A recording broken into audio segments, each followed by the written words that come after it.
We are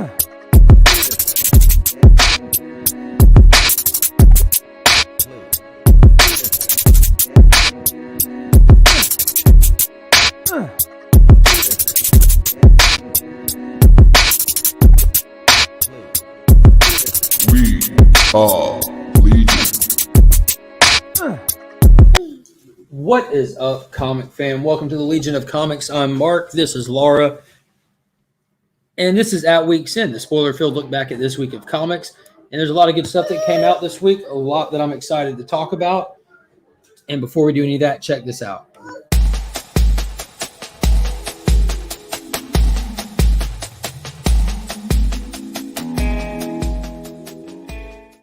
So before we get started and start bringing in my buddies, go ahead and hit that thumbs up if you haven't already. Consider subscribing to the channel and ring that notification bell. Got a lot of fun content planned. I got some grand prize winnings coming up this week, as well as some con adventures. I was able to go to the first con in a long time this weekend, and we had a blast and scored some awesome stuff.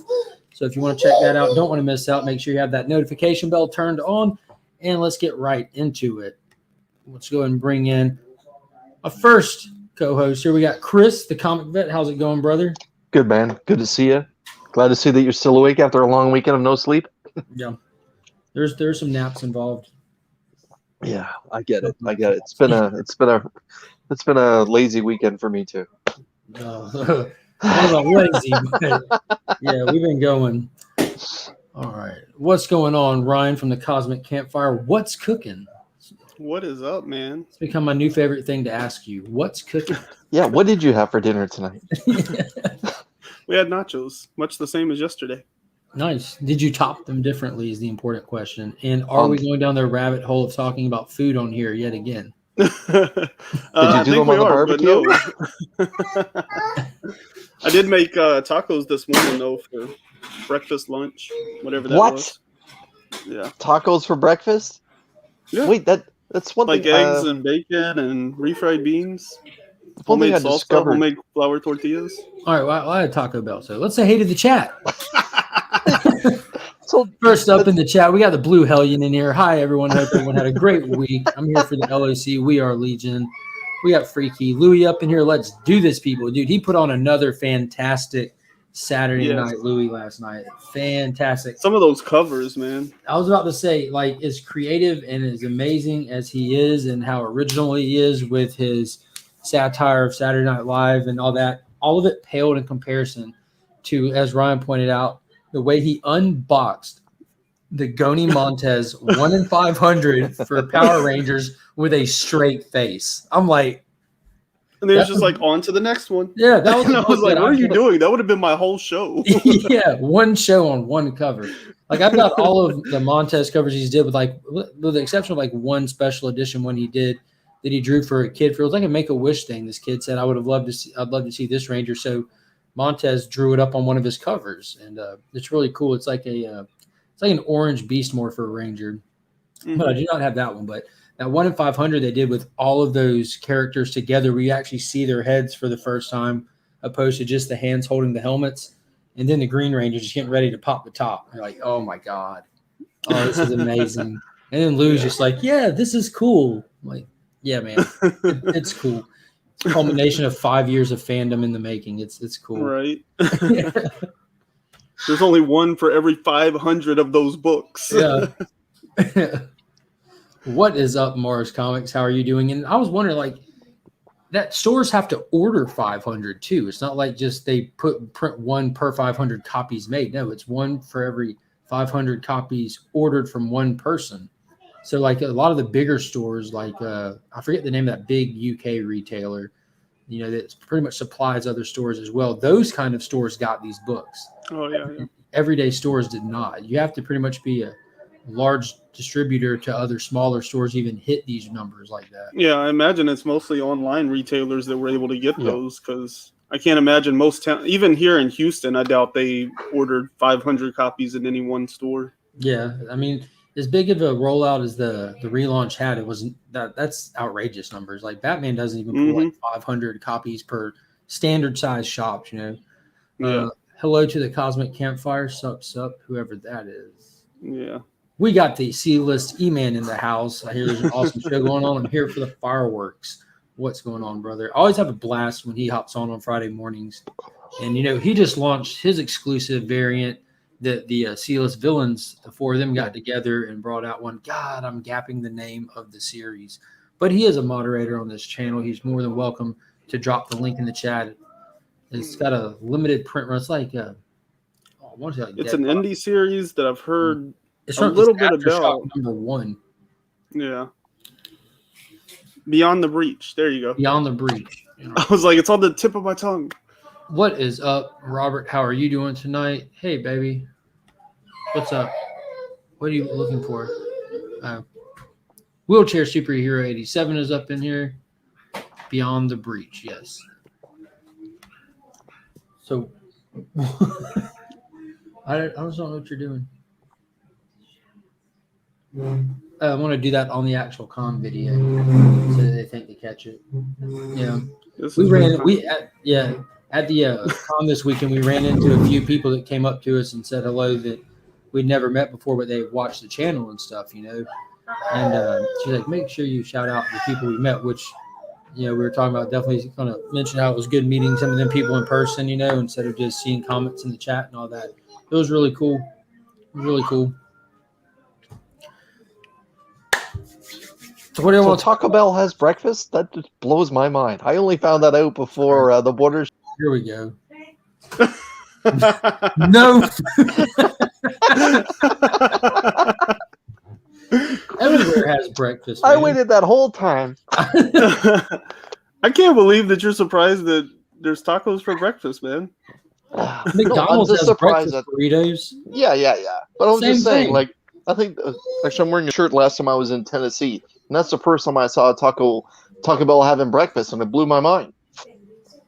Oh yeah. I don't know if they do fries for breakfast, and but Taco Bell does breakfast. You guys are missing out. We have fries where I'm at. I'm not missing out. Lies, it's all lies. They might, but honestly, I haven't had Taco Bell. Like I told you, it just comes and goes. Right now, they have the naked taco as their special. They switch That's it up. exactly how their food runs through me. It doesn't matter what side of the border. Taco Bell is just one of those things, man. Just it's a good system refresh, Chris, have you been watching Superman and Lois? No, I watched the first episode, the premiere, and then I've been saving all of them collectively to just binge when the entire season's done. Oh, that's a shame. Me too. Yeah, I've been saving it for the binge. Thank you. Sure. Dude, this episode was fantastic. It was a total callback to that first episode. All those scenes that hit you in the feels and then like the nostalgia feeling of them and everything. Just think of all those scenes, like how they were so short, just little clips of him in like the Fleischer Brothers suit, him meeting Lois in the Daily Bugle. And it was like a callback to Chris Reeves meeting Lois and everything. Daily Planet. Bugles were Peter works. Sorry. That's like the third time today I've done that. Like I called Kazar Commandy earlier. Oh, dude, I'm tired. You need some caffeine, Mark. What's going on, man? I'm literally drinking like just straight black coffee right now. That's the only way to drink it, isn't it? No, I think you can drink it a million different ways. No. Yeah. Finn just got home.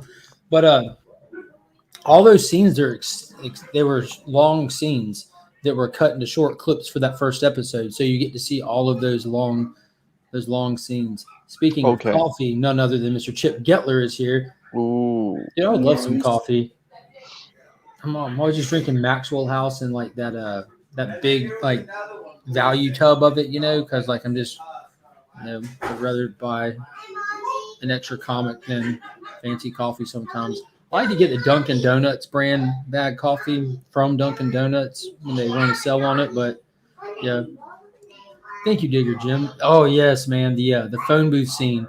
Like this episode like really delivers, hits you in the feels, does all kinds of great stuff, and then they take all of it and make it relevant to the episode. And big reveals in it. They've had like constant big reveals all through it. Yeah, Finn just got home. We went to the convention today with my mom and my best friend and his boyfriend, and then the way Finn is now, like whenever anybody comes over, he wants to go with them. Like me and mommy are boring, so They went out to our friend's farm for a little bit. So Finn went and played. It's been a good day. It's been a good day. What is up, Pocan? Joe, I got around to opening up all of the mystery boxes from the Blasted and Stash It grand prize winning. Broke it down into 2 videos. First video will post tomorrow. I do have some of that merchandise behind me. You can't tell it's there, though, but wow. Super wow. Wow. Super wow. Super wow. What is up, Wow. Chop and Drop 2013? Hope everyone's doing good. What shaking White Shadow? Hiya, Sarge. Yeah, that was I got around to watching almost all of the interview with Pocan and Hoarder's Hide for 7.5 questions. It was really cool. I was super excited about that answer that Joe gave about if he could only read one series for the rest of his life, what would it be? Because I've been actively and very openly, especially with the channel, chasing down and filling that run myself. And nobody at this convention had any, like none. It was crazy. I was looking for Atlas era copies, like anything pre-Marvel from Tales to Astonish, and nothing. Dry. It was a shame.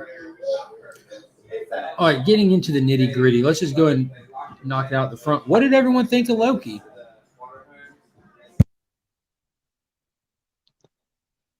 Did you just mute yourself? Yeah, I do that sometimes. Okay. Really loud in here, and there's like Louisiana music playing.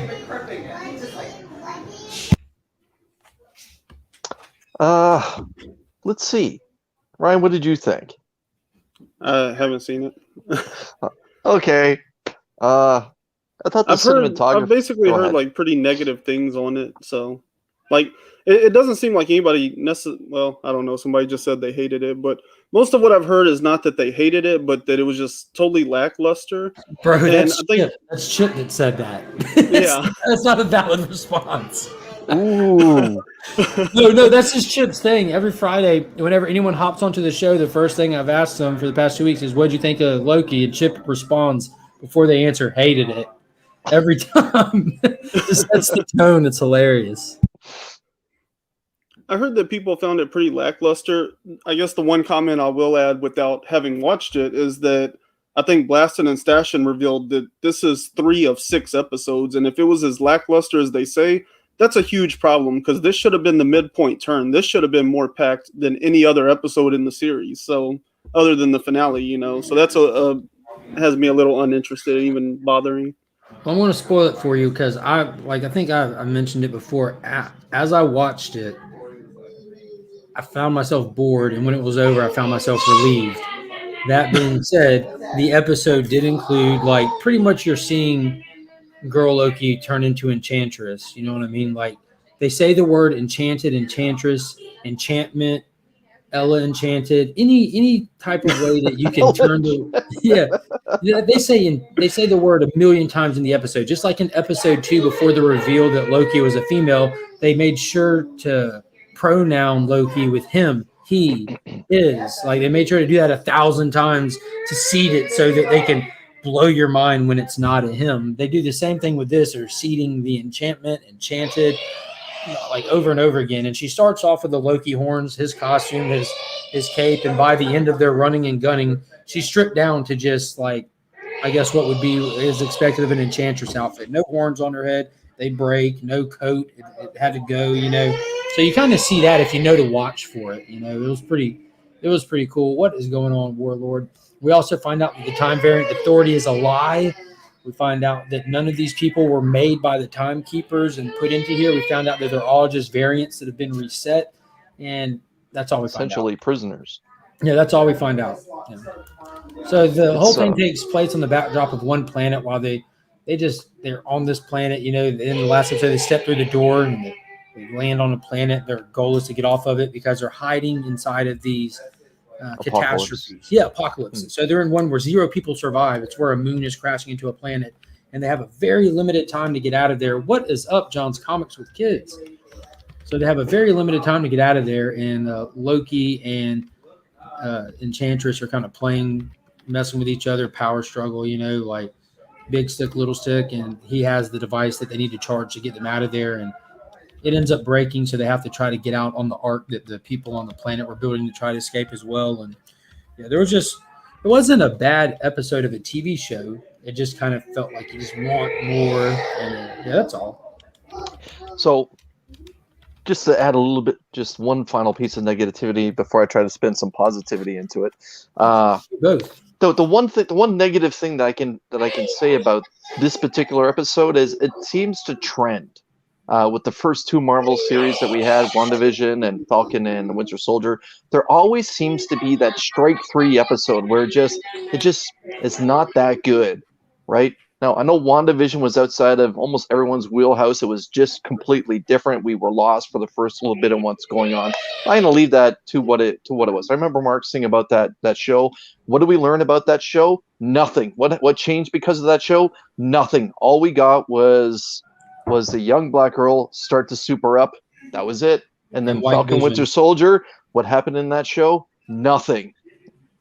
Now we got to possibly see the end of GSP as Batroc Leaper, which I think is a shame. They're missing out on potentially a good villain that could be a street level type of villain if they were to actually do this series with with Sam as Captain America. Batroc Leaper could be a thorn in his side. Whatever.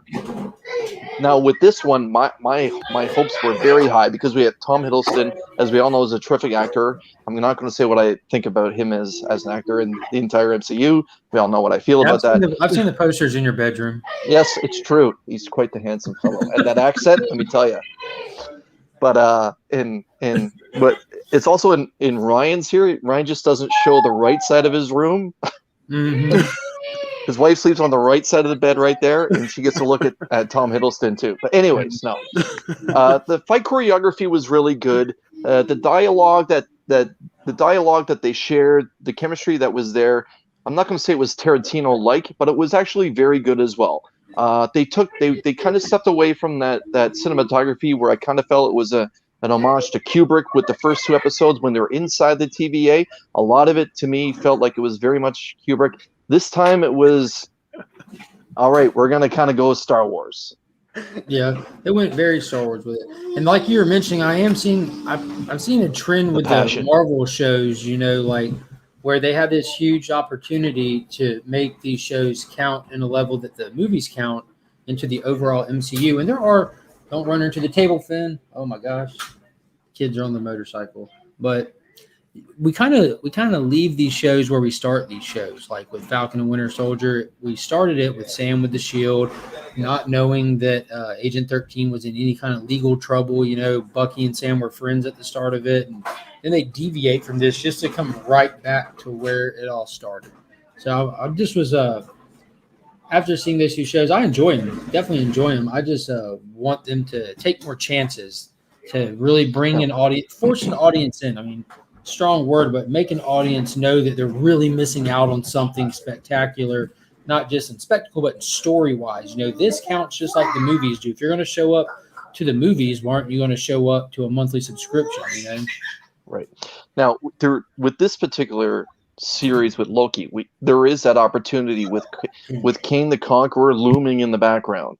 And all right, I get it, Chip. So, but with Kang the Conqueror looming in the background, we know that he has the potential to be like an entire wave type of villain. I'm not going to necessarily say to the level of Thanos or what Galactus could be, but Kang the Conqueror could be a disruption for 4 or 5 MCU films. And they went out and got themselves a good actor who's going to be playing Kang the Conqueror. So I'm hoping Loki takes us down that avenue, and we get to see Kang the Conqueror in person, and not just statues in the background kind of thing. Yeah, they were heavy with this episode too, with the iconography of seeing him all over the place, which was great because it's kind of lends to what Chip mentioned, that he feels like the TVA is something that Kang built that's almost like an illusion, and it's hiding and existing inside of the quantum realm. That's why it is the way it is, and magic doesn't work there, and this and that. Or the stones. Mm-hmm. Yeah, the stones it's all inside the quantum realm, which would play properly if they decide to go that route. And because the first time we're supposed to see Kang as an actual villain in something, not his first appearance per se, but we do get to see him in action as the heel in the next Ant-Man Quantumanium. I'm not sure if I, Quantumanium? I'm Mhm. not sure if I got Yeah. that right. Something So like that's that. something to look forward to. Definitely. Yeah, I don't disagree with y'all on the series. Like I think they do need to start putting some more interest and focus into the story and like moving I don't even know sports, but moving the football down the field a little bit with these series. Yes. Perfect Yes. They need reference. to move the chains, man. Yeah. There's chains in football? You live in Texas. I didn't know that. Anyway. Oh, you're talking about the training practice. Wait a minute. Is that a thing? All right. We are Legion. Good night.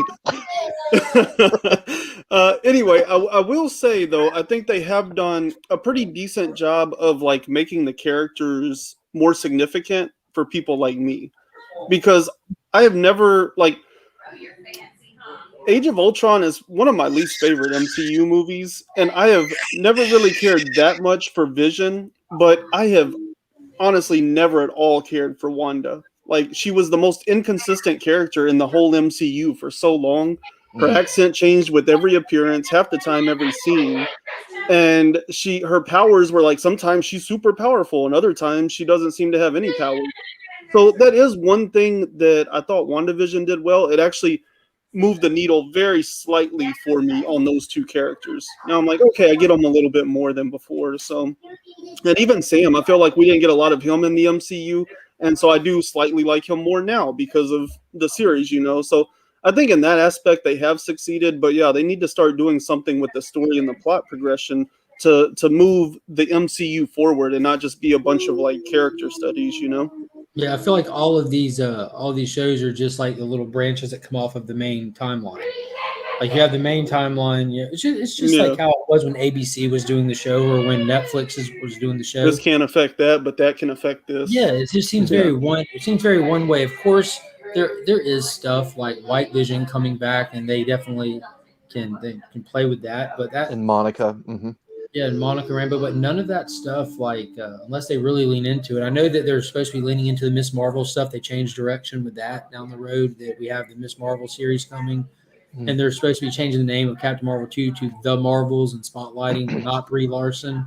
Mm. But I just wanted, I just thought like these were going to be just basically like just next chapter. Like I don't know how many of y'all read Death Metal, but it's just a perfect comparison with the 7-issue Death Metal series. If you didn't pick up the tie-ins, you missed it. It wasn't even a 7-issue series. Say that there's 5 tie-ins. It was a 12-issue series. Every tie-in picked up right where the last one ended and completely moved the plot forward. It was an event done like an event. They knew that they were ending an era with that one, and they wanted to like touch on everyone proper. But See, the one thing that I was hopeful about Loki was with WandaVision and then Falcon Winter Soldier, we had character growth. You know, with Wanda, we saw everything that she went through, her PTSD, with dealing with Vision, and then everything that happened thereafter, her snapping, for lack of a better term. And then with Sam, we saw the struggle within and the family dynamic that he had to maintain as well. And we saw the character growth there. We don't need character growth with Loki. We've seen that. We've had Mhm. 3 Thor movies. We've had a couple Avenger movies. We even had the Infinity War where he became a hero and attempted to take out Thanos single-handedly. We've seen Loki go through multiple changes with his personality, and the only difference now this time is we're actually getting to see. We don't need to blame Canada. Is the fact that we see more of him dealing with his mother's death, but we had that as well. We don't need it anymore. That's why I was excited for Loki. That's why this particular episode was kind of flatlined. You know, again, we got to see the chemistry between the 2 actors. They're both fabulous actors. The choreography and the fight scenes was very well done. The whole idea of a single shot for the last 10 minutes where they're making their charge that was towards the cool. arc, that was beautiful. But I did see a new Rockstars video where they cut down that whole thing to show where they actually did edit it in. But again, it was beautiful to look at. And again, her response to when the arc blew up was priceless. she just gave up It instantly. was just like, yep, Oh, we're that. I know what happens here. I've been here a million times. So I think it might have been you. Might have been you that mentioned this, Chris. I can't remember, but it seems like in the show they have this opportunity to go back to Loki the trickster versus Loki, the good guy.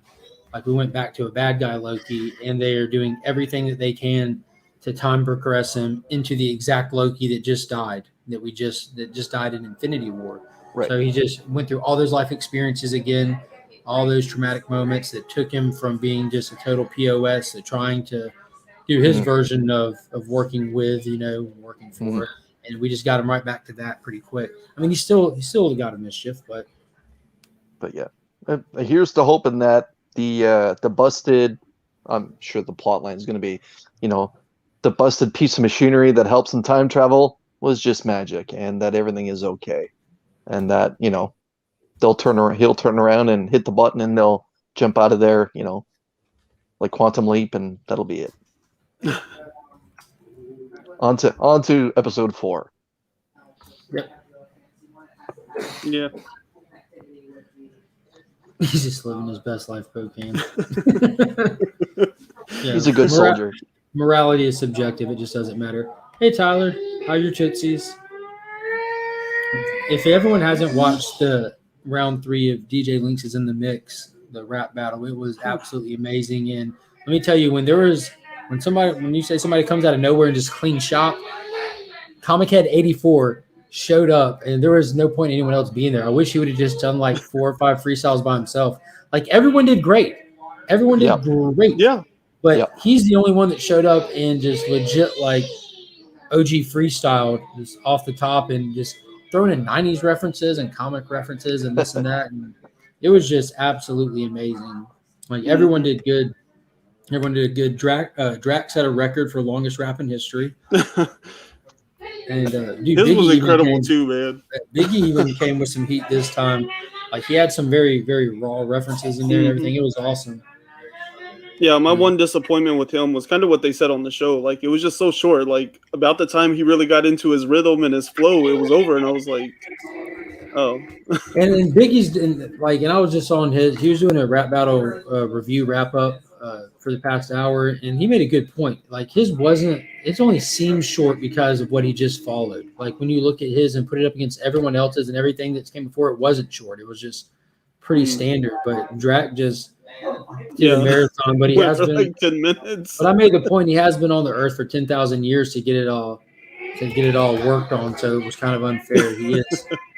Yeah.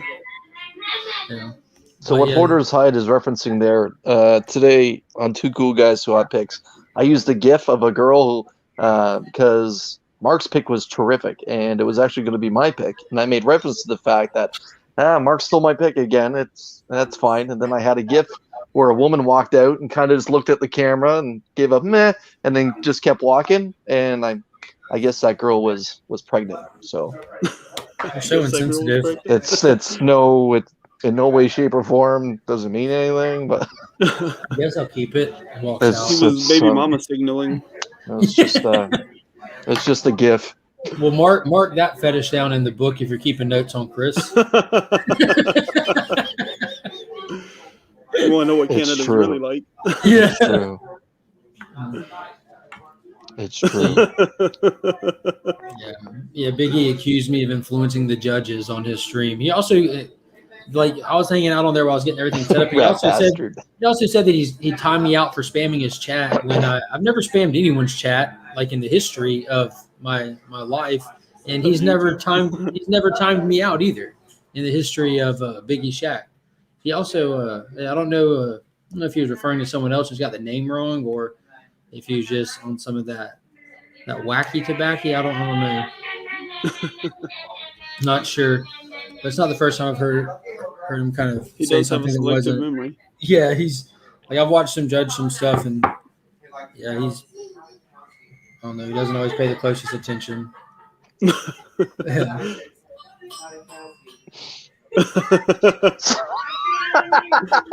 I was influencing the judges, you wouldn't even know because they would not be on the show. Mark had money. Mark had money on his quiet horse there, and that's what he had to do to make sure it showed up.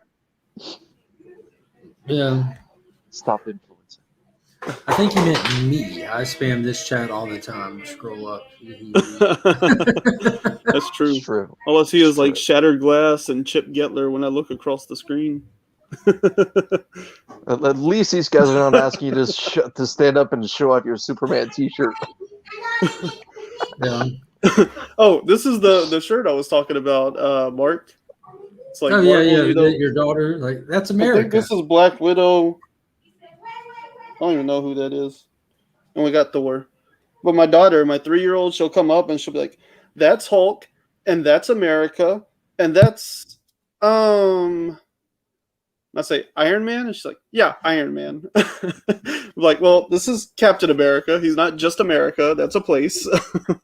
Yo, Joe, that's pretty ironic. I met Sergeant Slaughter this weekend. He was super cool until they started talking, like, till his little road manager or whatever he is, like, interrupted us to start talking prices. Like, we're sitting there just talking to Sergeant Slaughter. He's like, "Yeah, cool." And he's like, "And also, we do it's this much for this and that much." We're like, "Okay, cool." And I just grabbed the stroller and walked off. Awkward. Like, golly. There's no one else here at the moment, man. Chill out. There we go. Spam. Yeah, never done that. I don't know what he considers spam in the chat. He hardly even responds to his chat or interacts with his chat on his lives. It's like he's not even there, so I don't even know. I don't know. Let me ask you guys a question. I went down a wormhole a couple days ago about the superhero box, the $350 superhero box. I know DJ opened one, and just seeing his name there just popped my thoughts. It's the Box Heroes Amazing Fantasy 15 giveaway. Yeah. Has anyone seen anyone pull that winning book yet? I watched a video yesterday where someone pulled a 0.5 first appearance of Silver Age Flash, and I thought that was pretty cool. I watched everyone else open their stuff that I can find, and I know Old Man Collectibles opened up that Todd McFarlane Spider-Man 1 and literally threw it away. And I saw DJ open up his box. Has anyone seen? Yeah. Oh, the Todd McFarlane one? Yeah. Yeah, the Todd McFarlane. That super common. Yeah. And it was tossed. He literally tossed it away. And I was just like, that's fucking priceless. Anyways, I know DJ opened one. Has anyone seen anyone pull the AF-15? Crickets. Anyways, I think that box is still available. It hasn't been claimed yet. It's nice that the comments went to a good one. Yeah, that's a good point, though. Shouldn't they they need some way to communicate that, like all these boxes and stuff. They're doing these grand prizes. That way, all the people that put money into it know that they're not just not they don't even have it. They're not even sending it out or something. Davidson's Trevor Trade reviews. The torpedo boxes that I pick up and open. Torpedo doesn't ship their boxes until everything is sold out. Now I remember reading somewhere the Box Heroes was not going to be doing that, so I guess that's exactly what's happened. So it might still be sitting there in a box at their warehouse or whatever. Right. And I went through a lot of videos trying to see if someone had found that AF-15. And like I said, the best book that I've seen pulled. Okay. All right. The best book that I saw pulled was the Silver Age First Flash. What is up, Alex? Remy Q is up in here. Appreciate you guys stopping by. Y'all ready to talk some books? We're about 40 minutes in. Let's roll. I got a little stack here. The only one I haven't read is Detective, and that's because I got sidetracked watching Biggie's rap review because there's a lot of good people in the chat hanging out as well. So it was fun. But I got a decent sized stack this week.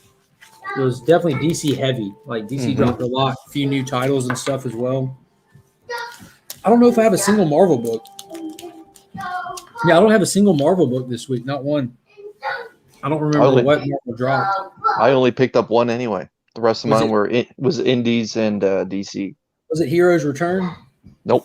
What? Oh, ASM. That's right. Yeah. All right. I haven't heard anybody talk about Heroes Return yet. Yeah.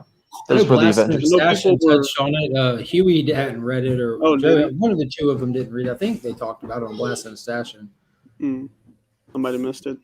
Yeah, I know people were talking about Heroes Reborn and all that stuff, but then Heroes Return dropped, and I haven't heard anybody. I know I've heard people say they picked it up and haven't read it, or they decided to pass on it, but I haven't heard anybody actually talk about it yet. So I have no clue what that one's about. Real quick, I'm gonna hit this. No, at least no one on the panel, Joe. No one on the panel. For one, I saw your review after one, and Chris picked up one as well, and he spoke on one. And if you want to hear about that, I know that John's Comics with Kids was picking it up. I don't know if he still is at this point, but yeah. Spawn 319 most definitely will have continuation. I guess let's go and touch on this because we didn't pick up Wave X, but I picked up Spawn's Universe. I hadn't read it yet by Friday. I know Tyler picked it up when he was talking about how he started reading it, and it just reminded him how he doesn't really care for Todd McFarlane's writing, but I loved it. There was a couple moments where the story just seemed like they're just pushing through a couple of scenes. Yes. It's like, well, how they jumped there, but it was because they were just trying to cover a lot of ground, which is ironic because a lot of it is paced kind of slowly. There's just a lot of fighting in these books. There really is. But I thought it was a good book. It was solid. It was full of content. And I just wish there was more on the back or the side characters. This was a oversized issue, just continuing from Spawn 318. And then they touched very, very, very, very quickly on Medieval, Gunslinger, and She Spawn. What's up, Soul Twice? How are you doing tonight?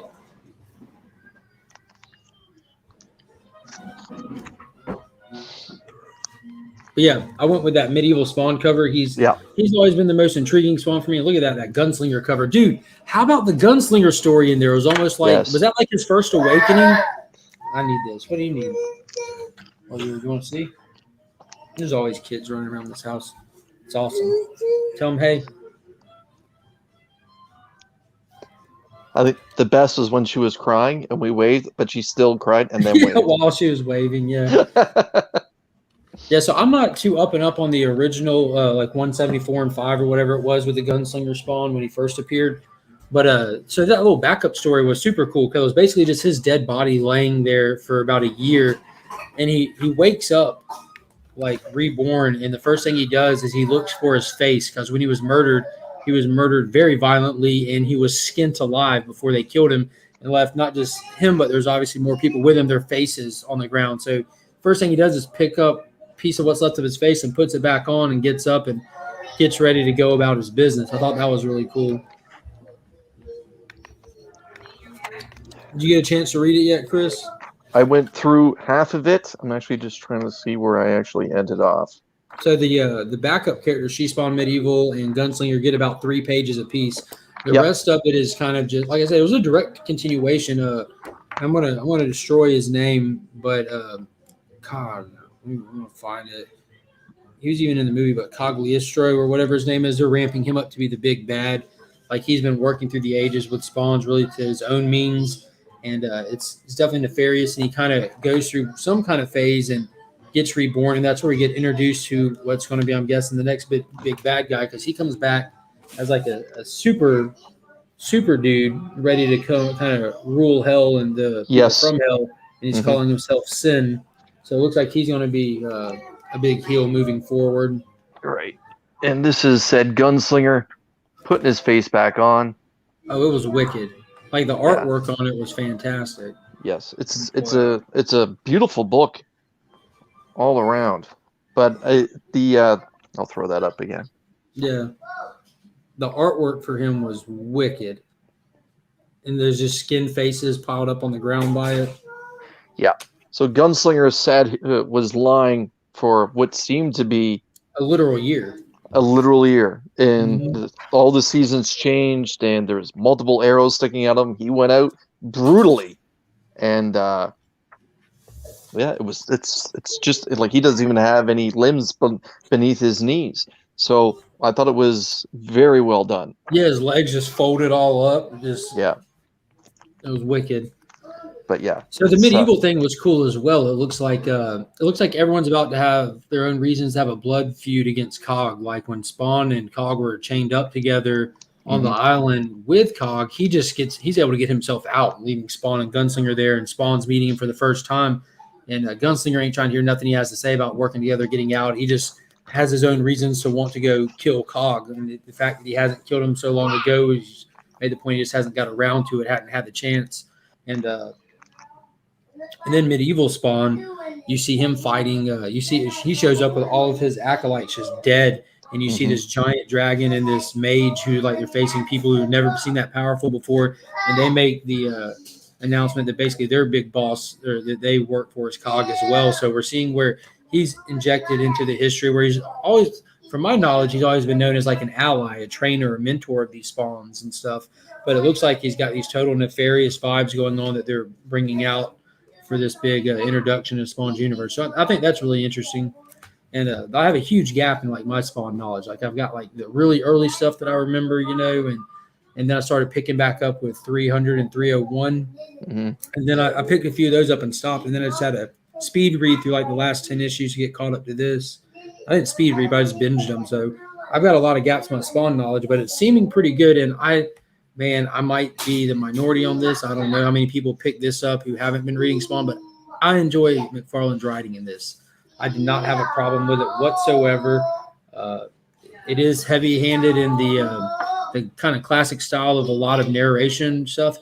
But for me, that works good in this because I don't know how many people watch HBO Spawn, because after talking about this Friday, I thought about this. When you watch HBO Spawn, which is like critically acclaimed, there's nothing but narration.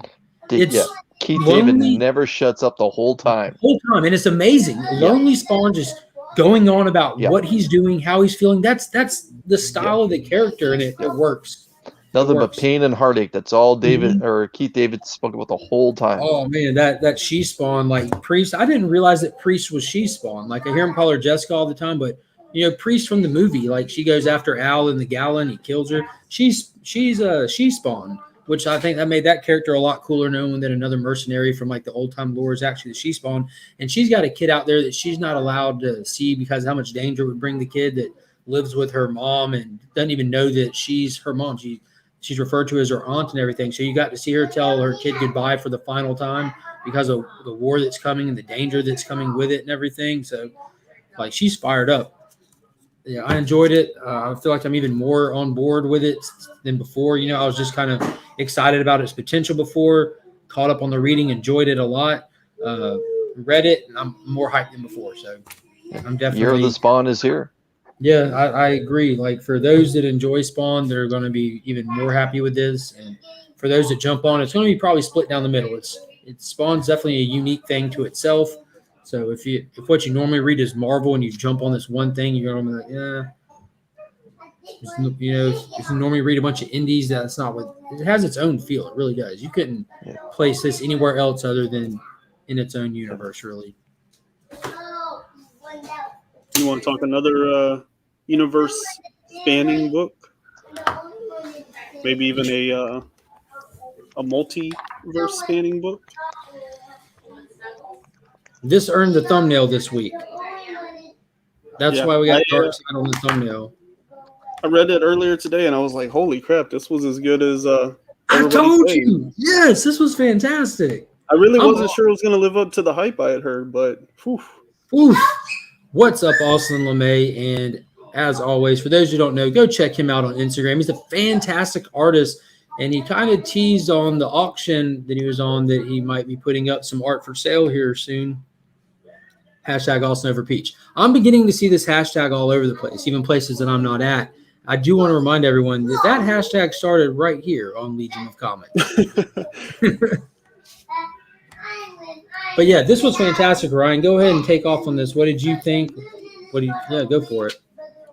Yeah, I thought it was great. I can't speak to Chris, but like one of the big differences between me and Mark is like he has some of the deepest DC lore knowledge I know, and I have the exact opposite of that. So reading through this, I was a little concerned going in because I knew it featured a lot of characters that. I knew it featured a lot of characters that I might be like, what's going on? Who are these people? But it's so seamlessly done that you really can go into this not knowing anything. Like they have a ship like crash, and you see a different Ma and Pa Kit come up, and they're like, "Oh, it's Batman," and I'm like, "Okay, I know Batman," and they're like, "But it's not really Batman. It's somebody else." Batman from the New 52. Yeah, that was New 52's Earth 2 Batman. So yeah, that was great. I don't know the characters I didn't know. Like I didn't really need to know. Like whenever Alan Scott meets up with his son, I agree. Like Obsidian. yeah, see, I don't know anything about him. I don't even think they say his name in the book, but I didn't need to. Like, I got everything I needed from the book itself for what he had to do with it all, you know? Well, I thought that was cool. quick history for you. Obsidian and Jade are his two kids. Obsidian has the power of the dark. He was introduced as a villain, like he didn't have control of his power. The big thing with that adds into a lot of who his character is, trying not to be that person anymore, you know. But Alan Scott didn't know he had kids until they were adults, and he was introduced to them. You go back into the Justice Society run to get all of this stuff, and Obsidian has been openly gay from the beginning, and Obsidian's gone through things like trying to adopt a kid and everything, and Alan wouldn't even help him with that. And here recently, as you know, Alan came out as gay, and being somebody from the golden age, he was always having to hide that, which I think that was a perfect character to dive that story into, as somebody who went through those ages where it was completely taboo and stuff. So that's why he leans on Obsidian so heavily in this story, is because he's been able to live his life out front, you know what I mean? And now he's looking to his son for guidance. It's really cool. For a moment, when Flash arrived at Earth Omega, is that what it was called? Earth Omega. And he said that he couldn't feel the Earth. He couldn't feel anything. And we kind of saw the Flash go through a panic, and we heard, or there was a voice speaking about crisis, and right away I'm like, oh my god, are we gonna get the anti-monitor? Is that what's happening here? And then turn the page, and lo and behold, like, how cool is that of a reveal? Psycho Pirate. How cool is that? Else, I don't know. It caught me off guard. I really thought we were going to have some sort of flashback to the Crisis on Infinite Earth of the 80s. And just because there was, like, Flash's face was panicked when he realized what was happening to him. And that's what's like, that is a great curveball. Again, there's characters here who I don't recognize, but then the page after that, we got the Batman who laughs. Not speaking, but more of just us in someone's memories. And Robin King was in this. And like, this is a good story. And again, I'm not familiar with a lot of the characters that are in here either, to touch on what Ryan was saying. But this is good writing. And this is what we come to expect from Joshua Williams. And let's be honest, he's a premier writer. And yeah, for those that didn't pick this up, pick it up. It's again, the interiors are beautiful as what DC's been delivering outside of this week's Batman Superman. I didn't like the interiors there, but we'll get to that a little bit later. But again, speaking to what you just said there, I think it also helped a lot, the artwork. Like, not only was it clear and coherent, but the reaction shots were so good that, like, I flipped that page and I'm like, well, this guy looks really cool. I don't know who he is.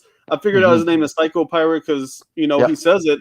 But it was the reaction on his face that let me know how I'm supposed to feel about it, you know? And Flash sees that he is in a lot of trouble. You know, it's like there's almost terror when he realizes what's going on. Oh, rightfully so. Do you remember the last time Psycho Pirate was kind of like relevant in big continuity stuff? Was during Infinite Crisis in like the 2006-07. Yes. When Alexander Luthor was firing up all the big tuning forks and everything and putting heroes on it to charge up the anti energy and all that crap. But Psycho Pirate was used there to help control people because he can completely control your emotions and all that, Ryan. That's why Flash was going through those flashbacks and the different suits. But Black Adam was double crossed, or he wasn't allowed to do his thing. So he walks up to Psycho Pirate, who he'd been working with the whole time, and he wears a faceplate, like a straight faceplate. And he walks up to him, puts his finger on the faceplate and pushes it through the back of his head all in one panel. Just boom, straight through the back of his head, keeping it level, just straight through. It was amazing. It was absolutely amazing. He's such a good character. Yeah, they got his first Silver Age appearance sitting at one of the shops here in town.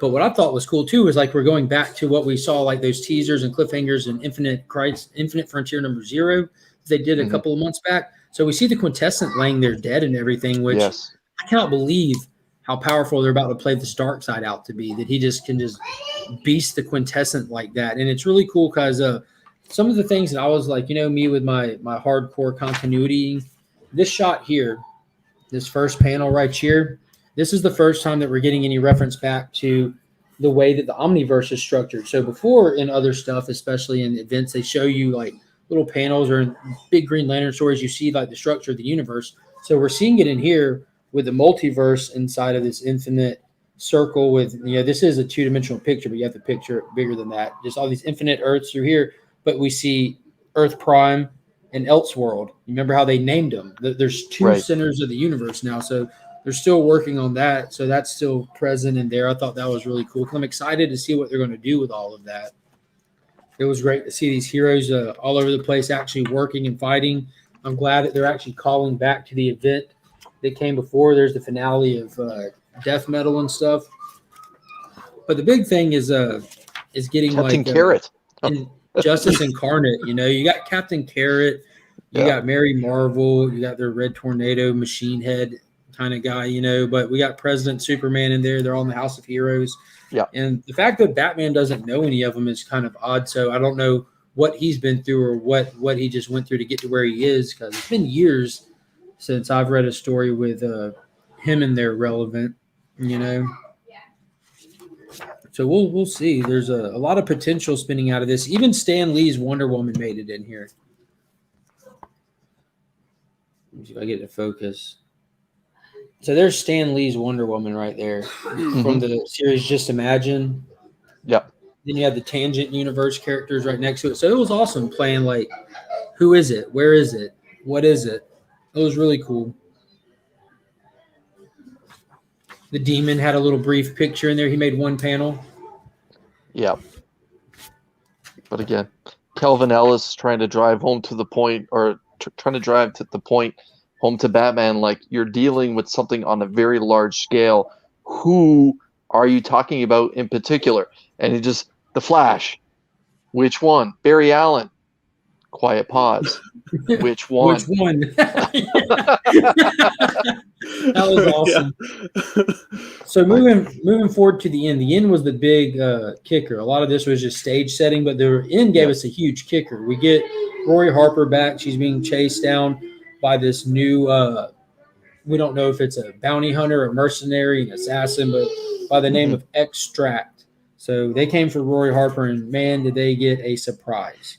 Mm-hmm. I got a surprise when they came walking up to him, and you turn the page and all you see is the giant fist out the building. I'm like, holy crap, what are we in store for? Oh, I didn't even put that together. That's a good point. Oh, yeah? I just love the way that they played it, because you see them there, and then you see all these shots of action and stuff of somebody just wrecking shop and completely flipping the table on them, And so whatever you finally figure out who it was, that was really cool. I didn't even put together that that's a fist. I thought it was just somebody flying out of the building, getting kicked out of the building. Yeah. See, this is what blew my mind. You get the fist. I'm like, oh my God, is he growing now? Has he got giant man abilities? And then you see him all shooting, and you see these multiple bodies with this black and light glow around it. Mm-hmm. Like, what is happening? And then even he wakes up and he's like, what have I got myself into? And he looks like he's a combination of the Black and White Lantern, but I'm assuming he's got the black ring because he's got all these dead versions of himself from the past all around him. So I don't. Yeah, I wasn't really sure what that means exactly, but yeah, I was like, I know there's a Black Lantern or something, so I was assuming that's what that meant. Yeah, you should ask Chris how many lanterns there are. Call back to Rigged. Let's just ask Mark, who created Batman? Oh man, shots fired. Oh man. And that wasn't a fair question either, because that show doesn't even exist anymore. They would have to tell you what year that book they're pulling questions out of was printed before they ask you to answer that one. But yeah, it was fantastic. Rory coming back is nothing new. He's been kind of popping up here and there for a while now, but him in the full flesh with a ring on, that's exciting, because the last thing we need is another arrow slinger. Yeah, let's be honest, Williamson is one of the premier writers at DC. So under one of the undervalued writers at DC. Yeah. And for the guy that admittingly was crafting what was supposed to come from 5G and where DC was supposed to be going, he was supposed to be a big part of that. Now he's on a book that actually matters when it comes to universe level stuff, which I always get excited about the universe level stuff. I really enjoy doing the stuff like playing the who's where when I'm reading a book, trying to place everybody, because I know like it's not easy to do, especially if you're not dialed into a lot of it. What Ryan said, he did a great job for someone who's not dialed into it, even to be able to jump in and enjoy his story. It really presents itself appropriately for everybody to just not feel lost when they read it. I mean, as long as you just accept, okay, we're in a multiverse. This Superman is clearly the president. This is not the Justice League. It's you just move through those things. You accept that on the surface level, and you got a great story. Captain Carrot's there. Come on. Yeah. Want some carrot juice? Yeah, want some carrot juice? Now let's burn through a couple fast real quick. Who read this one? Teen Titans 4. Yeah, read it. We talked about it Thursday. So yeah, it was not cool. It was just a filler issue. It just kind of went back and just taking a moment to do probably what next week's issue is going to do, just give you more insight into characters that exist inside the school. These characters that are Bat knockoffs. Or Chupacabra was the biggest takeaway for me because he was in the future state stuff, and I was wondering who he was. So we get an idea. These are just 3 orphans from Gotham that idolize Batman, never seen him, and they want to be great detectives like the person that they idolize. So they're going to help try to figure out who Red X is. They do it in a comical and kind of original way to make the book not completely throwaway. And they just go through the checklist of people who it cannot be. Basically, at the end, the Red X pops up on the last page for an moment, which will probably just end up being another kid dressed as him. Who knows?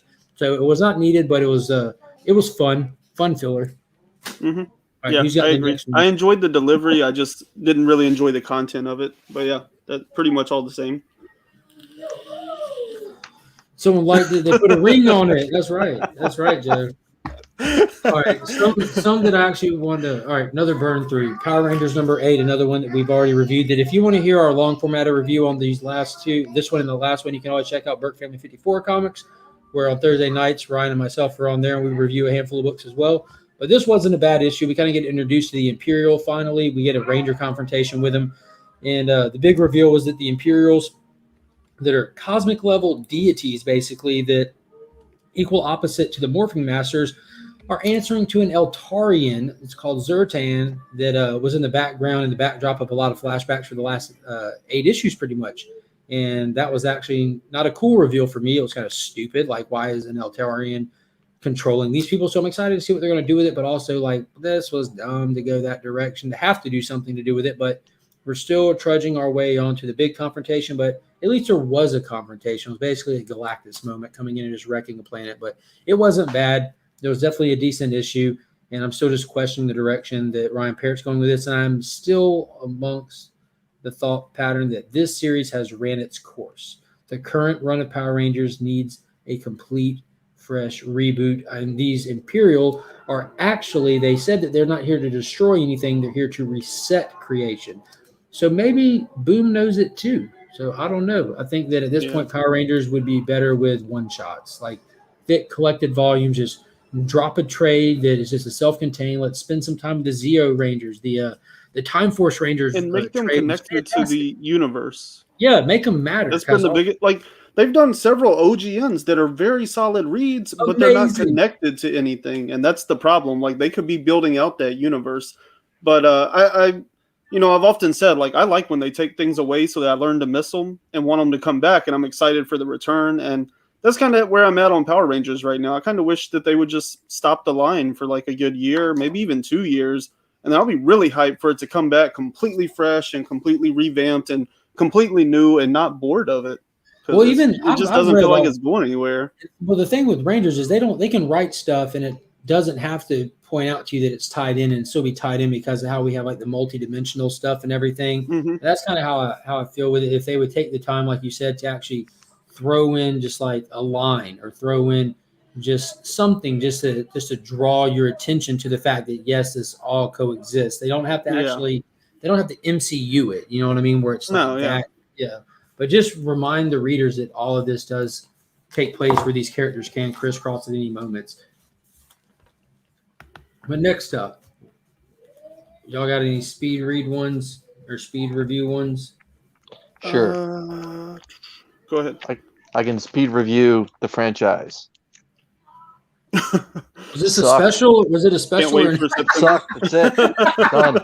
Can we talk about something that was better? Yeah. Okay, so just to touch on the Chameleon Conspiracy, I've been saying on Mark's channel for the better part of 2 to 3 weeks, it's been okay. Teach Not you. Anymore. Lesson learned. Wait till September. Wait till September. Yeah, I'll be reading Spider-Man come September. I, One, real quick, new comic book day Wednesday this year is September 1st is on a Wednesday. okay. That's my birthday. That's Is it? also the day that Immortal Hulk 50 drops. Oh, nice. Boom. What a present. I'm a That's pretty September cool. baby too. Yeah. Yeah. Yeah. Cold Decembers, I guess, right? Yeah, I don't know. Thanks for making me visualize not just mine, but your parents getting it Boom. home. Yeah. Well, I'm sure in the Great White You're North, welcome, that's Pops. true. Yeah. Where I'm at, there's no cold winters. Yeah. Oh, Chris is double fisting. Here we go. Well, you got yourself the sexy variant, I gotta admit. Like I have a hard time This is glow in leaving. the dark, right? Yeah. I have a I hard didn't time want leaving this this. stuff behind. The entire box of cover A's from Diamond came damaged. So this is what this is not what I wanted. This is what I got. And there's nothing wrong with this cover, but it doesn't match all the other ones I have. And I don't know, was it $1 more? I don't Well, think I'm not so. sure either. $4.99. $4.99. I think it's Yeah, just what- a straight cover B. I don't think it was. I don't think the paper is supposed to be different on it to make it, worth that extra $1. I just think it's a very. To me, when I look at this, I see Arthur Adams' work on Her Dead Family, and obviously Scotty Young with the young Yeah, I was about to with say the young chibi Erica. look. It's a very nice cover, and I'm glad that I bought it straight from my LCS and that I didn't buy it in a box bundle. But we're not going to go there. Brian, did you read this? Yeah. Okay. I thought it was better than issue 16, but it still hasn't delivered the way that the first 15 issues did. I know that right now Titan's kind of going down the political aspect of it. Yeah, see, that's really like Arthur Adams' work. I just noticed that her arm is severed and her guts Oh, are yeah. severed. It looks Mhm. very Oh, Ren and yeah. Stimpy, like when you just cut the meat. Yeah. You see that she's holding her octopus too, though, eh? Yeah. Yeah. Mm. It was a decent cover. I'm just not a fan of the chibi style art face. Her eyes are already bad enough. Yeah. I just want her to get a good nap. Give that girl a cheeseburger and a nap. Solve that problem. Are we going to talk cheeseburgers again? An In-N-Out burger. No, here we go. Hold on. All right, Ryan, what do you think of Something's Killing Children? No food talk. Lesson learned. Yeah. It's the only It thing was- our countries share in common. Yeah. Is Something is Killing the Children. That's right, Ryan. So what did you think of Something is Killing the Children? I mean, I enjoyed it, but and I was actually thinking about this today. I was like, you know what? All of these trades have been 6 issues, right? They've been 5 issues. Oh, that's even worse. Because now we burned 2 issues with no action. So like now they have 3 issues basically to give us all the She action. kicked him in the balls, though. That's action. Oh yeah, that's true. That was a lot of action.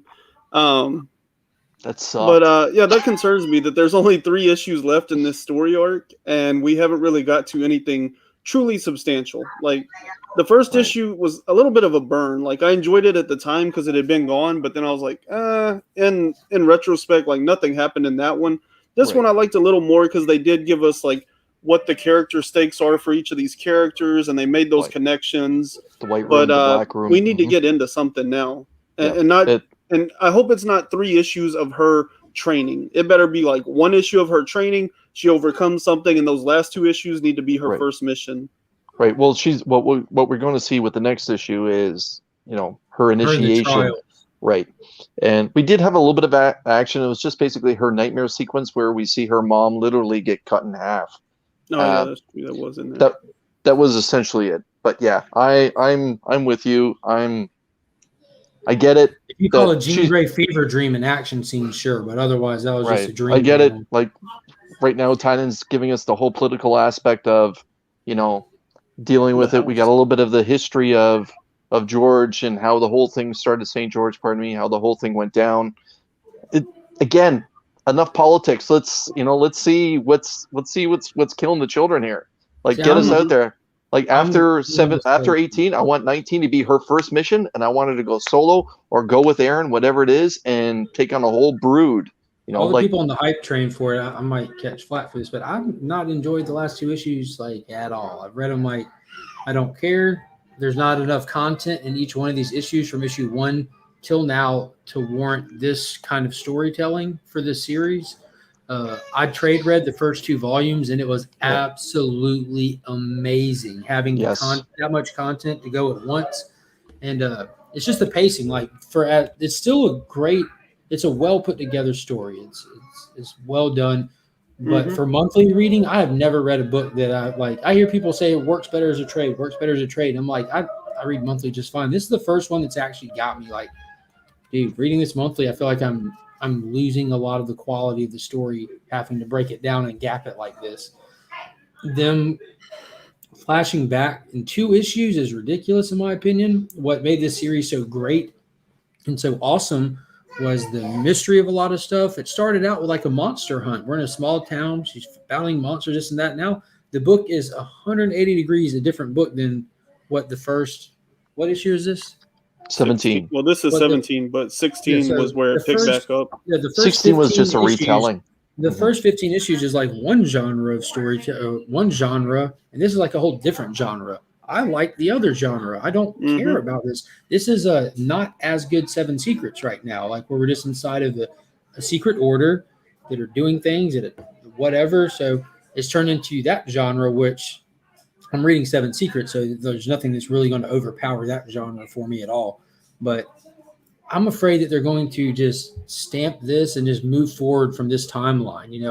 I'd rather them give us that one flashback issue than go back to issue 15 where she was on the park bench waiting to figure out where she goes next in life after this. Like the dragon's mad out of her. She keeps herself ostracized from the order. Let's let her our introduction to her in the order be in real time. I don't want it to be in flashback because now you're doing stupid stuff with panels. Right. Like, look at this mystique of the door closing and her first shot of the dragon back there. How crazy is that? Dude, we just saw them talking like that's her dad who gives her a free pass on everything. That meant nothing in this issue to me. Yeah. Like, I know it's going to hit different for different people, but Yeah. none of this matters.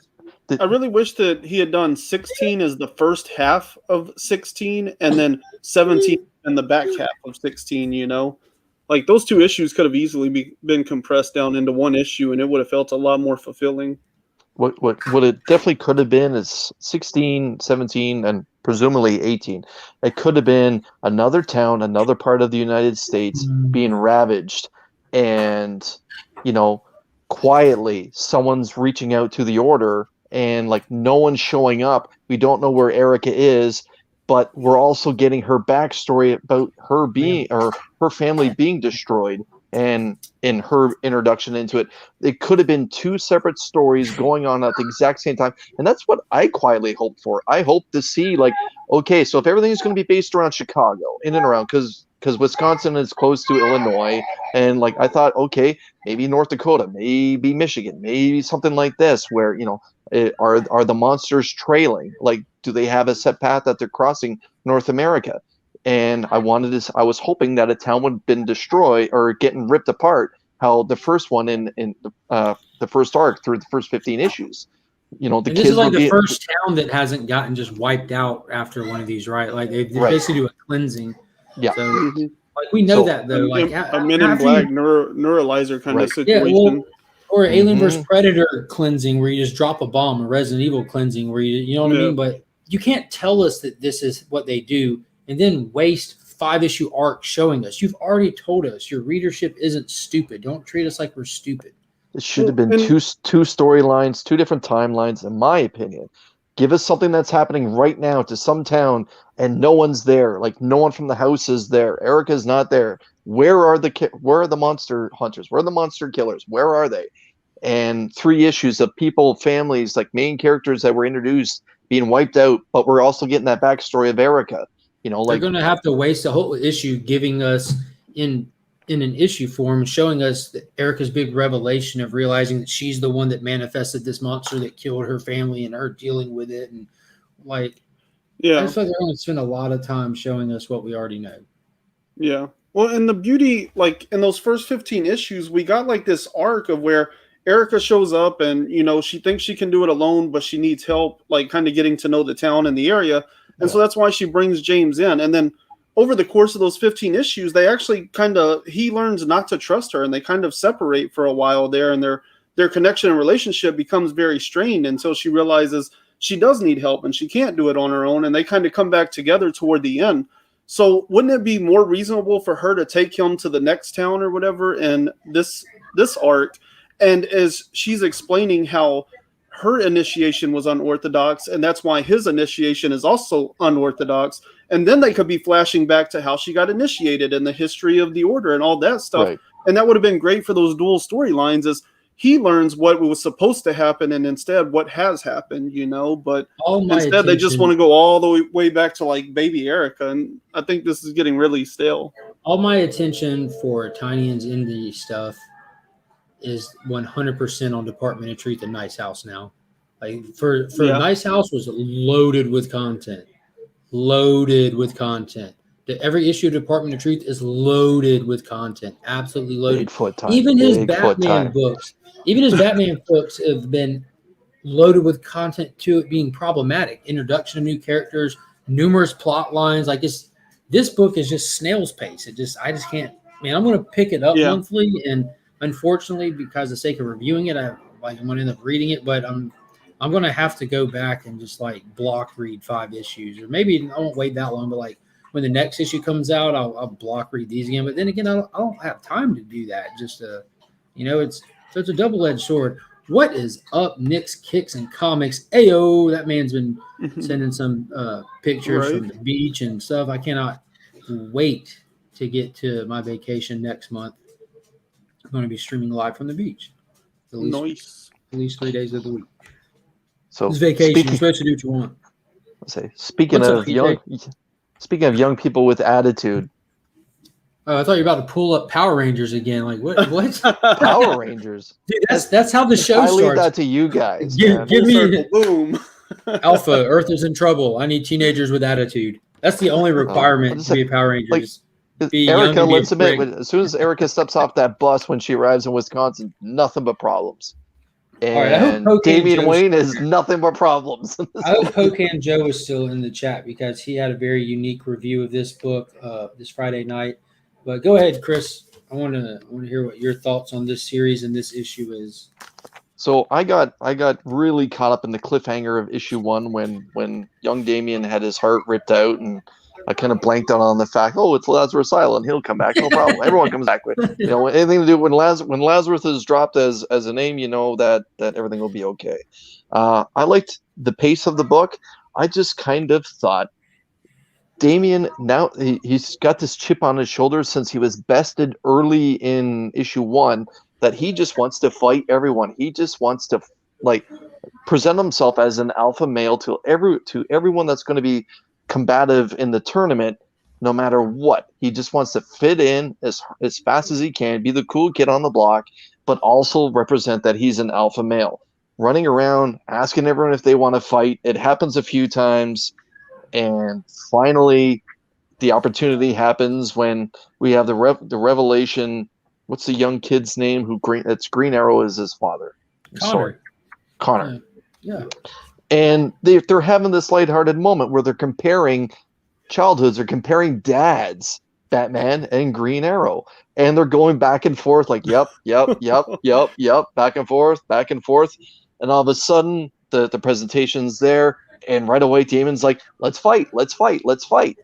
And so they go ahead and fight, and basically Damian is mopping the floor with them until, Connor gets the one shot where he kind of bounces his head off the ground. And then he throws him off a cliff. I'm telling you, Damian Wayne is not having a good time on this island.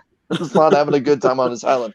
But before Connor throws him off, it's mentioned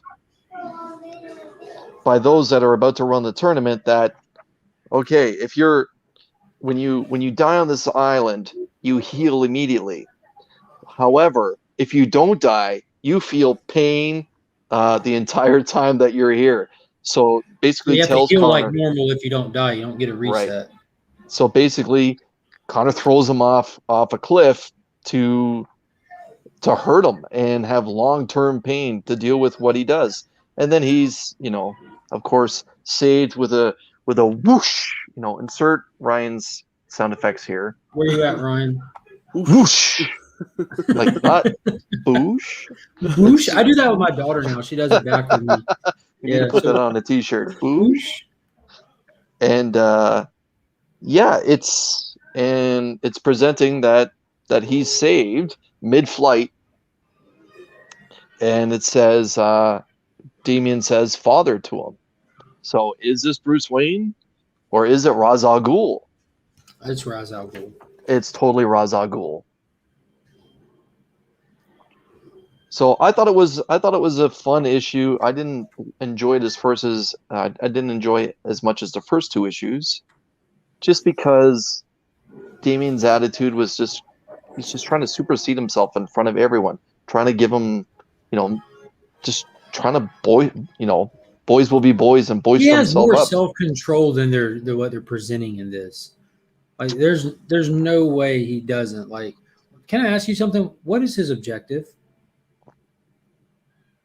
Honest question. What is Damian's objective right now? To attempt to win this tournament? Is it, though? Because he's doing everything he can. You know what I'm saying? He's doing everything he can to not compete in the tournament.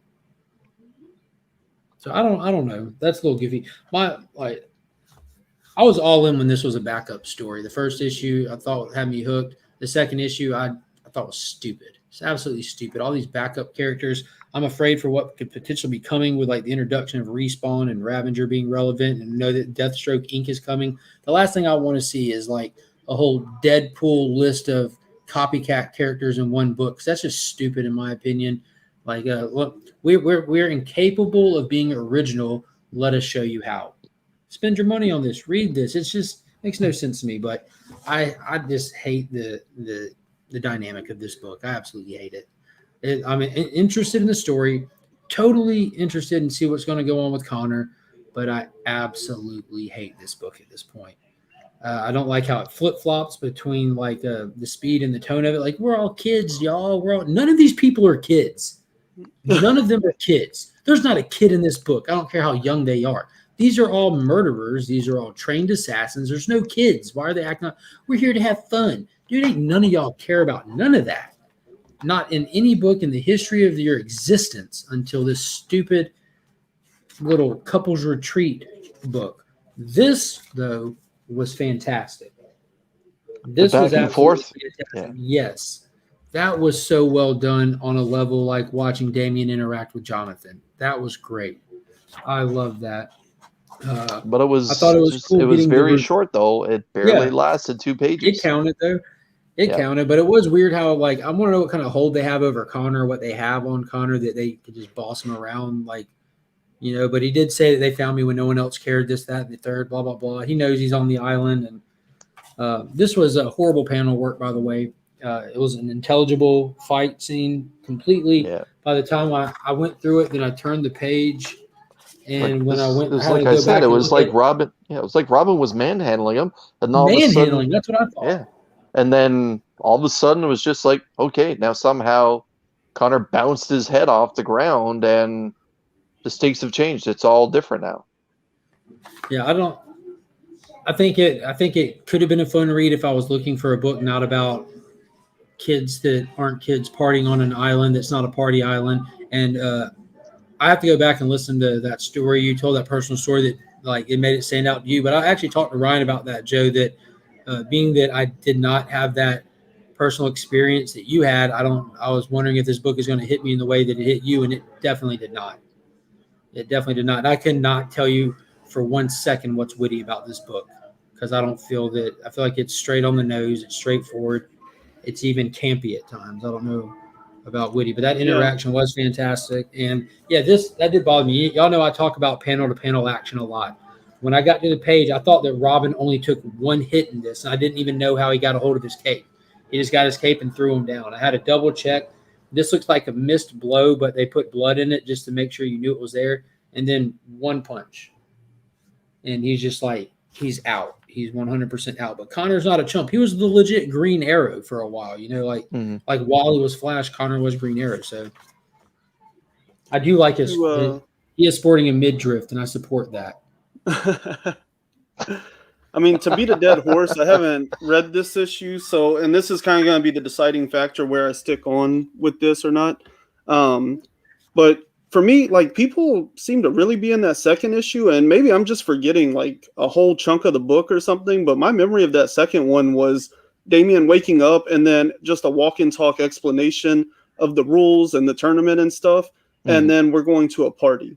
So, like, I don't know what people really enjoyed about that second issue. That's Just all. like to with meet this some of the one, how you gallery. get Mhm. the goofy gallery, and then just like with this one, you get 1-2 page spread of a fight in that last one where Damien just went on the death march just to prove a point because he has no self control, and then his entire time in the League of Assassins when Batman taught him nothing at all, and I just don't think that Williamson's playing well to Damien as a character in this at all. At I all. also, Go read Super Sons. You know what I mean? Like, yeah. I also, and I've said this to a lot of people, I think it's dumb that this and Joker are ongoing titles. Neither of these stories seem like they should be ongoing titles. I don't know what the ongoing nature of either of those books is. So far, Joker's been good, but I don't believe it's going to stay that way as long as it's ongoing. It should have been like a 5 or 6 issue series and done with it, you know? I feel the same about Robin. Why would this be an first ongoing? story It arc, should that be would be like perfect. this. Yeah. Like Robin, this should be like a tournament thing, and he finds out whatever information that he should have told us he was looking for already, and then be done with it, you know? And so I'm a little concerned that it's ongoing. I think that's why issue 2 was just kind of throwaway to me, is because they weren't forced to tell any kind of story because it's ongoing. They can, That was kind of my thing. pull it out forever. Like, does this really matter? And outside the context of this book, does what's going on with Damien on this island with these characters matter? When he leaves this island, Other than maybe like another friendship where you could have Connor and Damien and Jonathan later down the road, like is some kind of Trinity trio sort of thing. Other than that, I don't really see what kind of character growth Damien's going to get out of this. Yeah, and like, will it matter like beyond this? Like when you're like putting the check marks on Damien's past, like where will this fit in, or is this just pointless? And I'm wondering if Tynan didn't want to work with a Robin. I wonder, you know what I mean? Like how, like Christopher Nolan didn't want to work with a Robin in his movie, so they didn't even attempt to have Robin in his movies, and they did that cool stuff in the third one. But will this ever actually matter? Is this just Damien has to be present somewhere, and he's not going to be in the main Bat title, so we have him here? Like, put him in detective, man. Put him in detective, doing his own thing. Like, let us check in with him here and there on there. Like, and this would have been great as a continued backup story because we're getting garbage backup stories in some of them. Like, some of the backups are great. Midnighter was awesome. Detective. Yeah, Midnighter was awesome this week. The Huntress stuff that they did in Detective was 100% relevant to the actual story. So to have Damien, like, why isn't he still working on the Little Black Book? He picked up Batman's casebook and revealed that, like, there's been hits after Bruce that he's been working on for like a lifetime that he can't figure out. And they haven't even gone back and touched on that yet.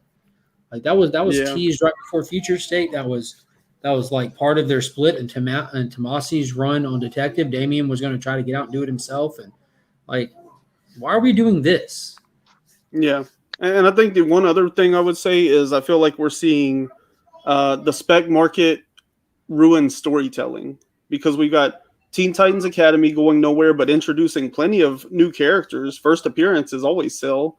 Now we've got this Robin book that's introducing all these new characters. First appearances always sell. And now we know this Deathstroke Inc. book is coming, and it sounds like there's going to be a lot of new characters introduced there, and first appearances sell. So I feel like the spec market is at this point that it's also influencing storytelling, not just the amount of ridiculous covers we get. No. And I hate that we spent so much time on that book. I feel like there were important points to make beyond just Robin itself, though. I think it's kind of indicative of the industry and where DC's at currently. Absolutely. But in DC's defense, man, a couple months ago, there weren't a lot of titles dropping. Right now, there's a lot of titles dropping. And despite what I think or feel about that book, I hear a lot of rave reviews about that Robin book. And if people are enjoying it, good on them. Just not for me. It's looking like. Like Pokean Joe says, this is my opinion. That does not mean I'm speaking for you. If you like it, read it. Oh, cool. Yeah, that was on deck. Just up next. Just to touch on Robin for one final moment. The last issue, it kind of looked like he was doing some detective work to find out about the Lazarus Pit itself. No mention of that whatsoever in this book whatsoever. It's just not there. It's not mentioned. It doesn't exist. They're on a beach. Then he's on a cliff, and then he's tossed off the cliff. Thank you. Good night. Justice League. Yeah, a lot of people like it, Mars. I haven't heard anyone besides this panel tonight speak negatively of it. So again, I'm like Ryan said, not speaking for nobody else. Just my feelings on it. But I'm more of a cosmic guy. I'm more of a big universe. Like I want it to be confusing where I have to figure it out. I don't know. I don't like them so cut and dry. And I hate kids and books. I'm getting to the point where I hate seeing all these little kid characters. I'm not probably just getting old. That's what I say. I'm not able to relate with them like that anymore. I love Damien though, but I just don't feel like this was accurate Damien. Anyways, Justice League number 63. So this was not bad. There was nothing much to it. It was just kind of solidifying Naomi on the team. We actually get to see a little flashback into the way the fight ended because it looked like Hippolyta came in and just ghosted at the end of the last issue, just took him out. But we get to see Flash come pick them up and bring them all home back from Naomi's world, and they're just kind of just letting her do her thing. And then we see Miracle Molly knockoff get recruited by the big bad guy on Naomi's world who wants to come for an invasion, basically, and come take over this world. Black Adam gets the A-OK by Superman again, a reminder, and he kind of gives Hippolyta a soft apology of their experience with each other, and she kind of apologizes for being really dismissive of him earlier, which is cool because you think people that live as long as they are kind of have seen people come in ebbs and flows. But if you read Endless Winter, you can really see why she might have a chip on her shoulder against him. He was a douche, but he was a very entertaining douche in Endless Winter. It was really fun.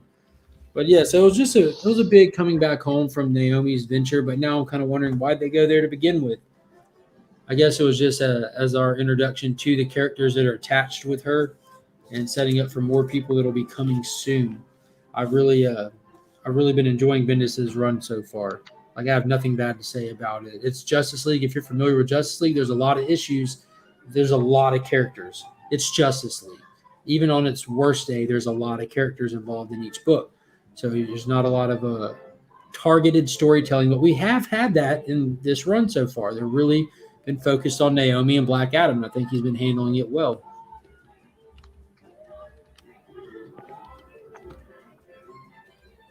Yeah, that's pretty good. I enjoyed the back and forth between Black Adam and Superman. I kind of thought the book kind of was like present itself like a video game. Just a lot of action, a lot of single characters showing off whatever their powers are in the first 4 or 5 pages, and then Black Adam and Superman basically saying, "I want you to be better than me. I think you have that opportunity. I think you have it in you to be better than me," and it just. Yeah, it's to me I know that there's 2 stories in it, but it really presents itself just as a short story, kind of like a one-shot kind of thing. All right, they're in. That's it. Now let's see what happens moving forward.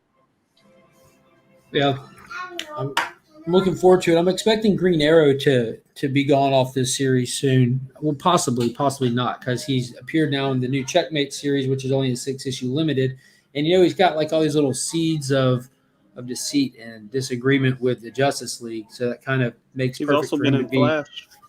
Yeah, he's all over the place. They're really spotlighting him, but they also have his 80th anniversary issue dropping next week, so they might. I'm not picking it up, unfortunately. I don't see myself reading it, and I'm trying not to cover by too much, and there's not a cover that I would get. Daniel Warren Johnson is doing a cover, but it's a weird homage to King Kong. Like he's on top of the Empire State Building really big with planes flying around. I'm like, that's weird direction to take. I mean, I think he's doing I don't remember what decade he's doing because they're all done in decades, but there are some pretty covers, just none that I'd have to jump on.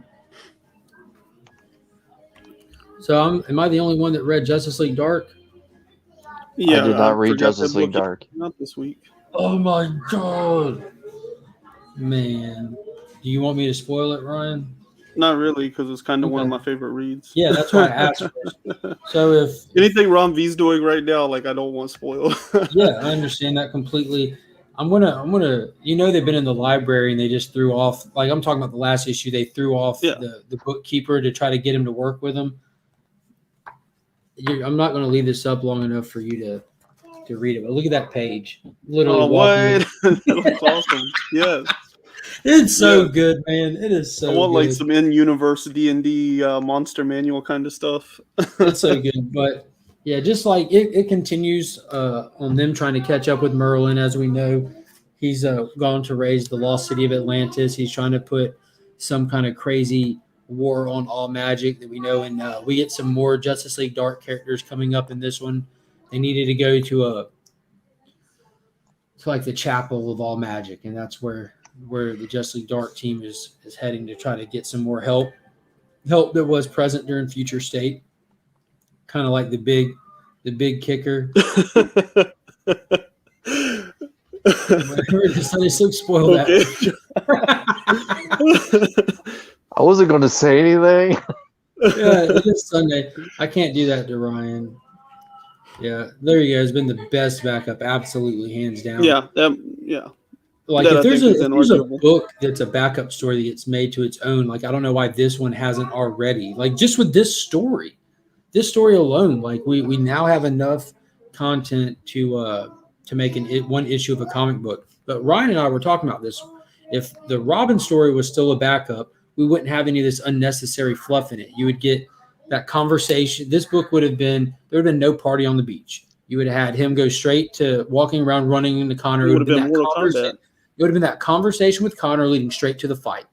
If you take out all the unnecessary fluff of that Robin book, it's fantastic. If it was still formatted for a backup, yeah, they ripped that from Aliens when Bishop is doing the hand thing on top of Four Drake's Rooms hand. has been done a million times. Yeah. Yeah, but yeah, it's really good. Robin, Ryan called you Robin. I apologize.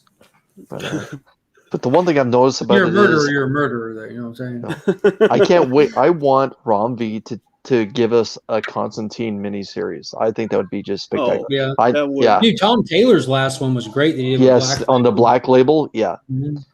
But yeah, I just looking at Rom V and Constantine. Yes.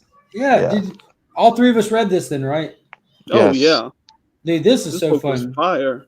I'm gonna give y'all my speed review, and if y'all want to add to that, this is the culmination of multi-world hopping goodness. Like the past few issues, Arturo Io has been. They kind of introduced what he is in this, but they're trying to finally fighting him, chasing him down, and he's running from him, hopping through different worlds, and it's great because every time he goes to a new world, there's a different main movie hero. He goes through his reels.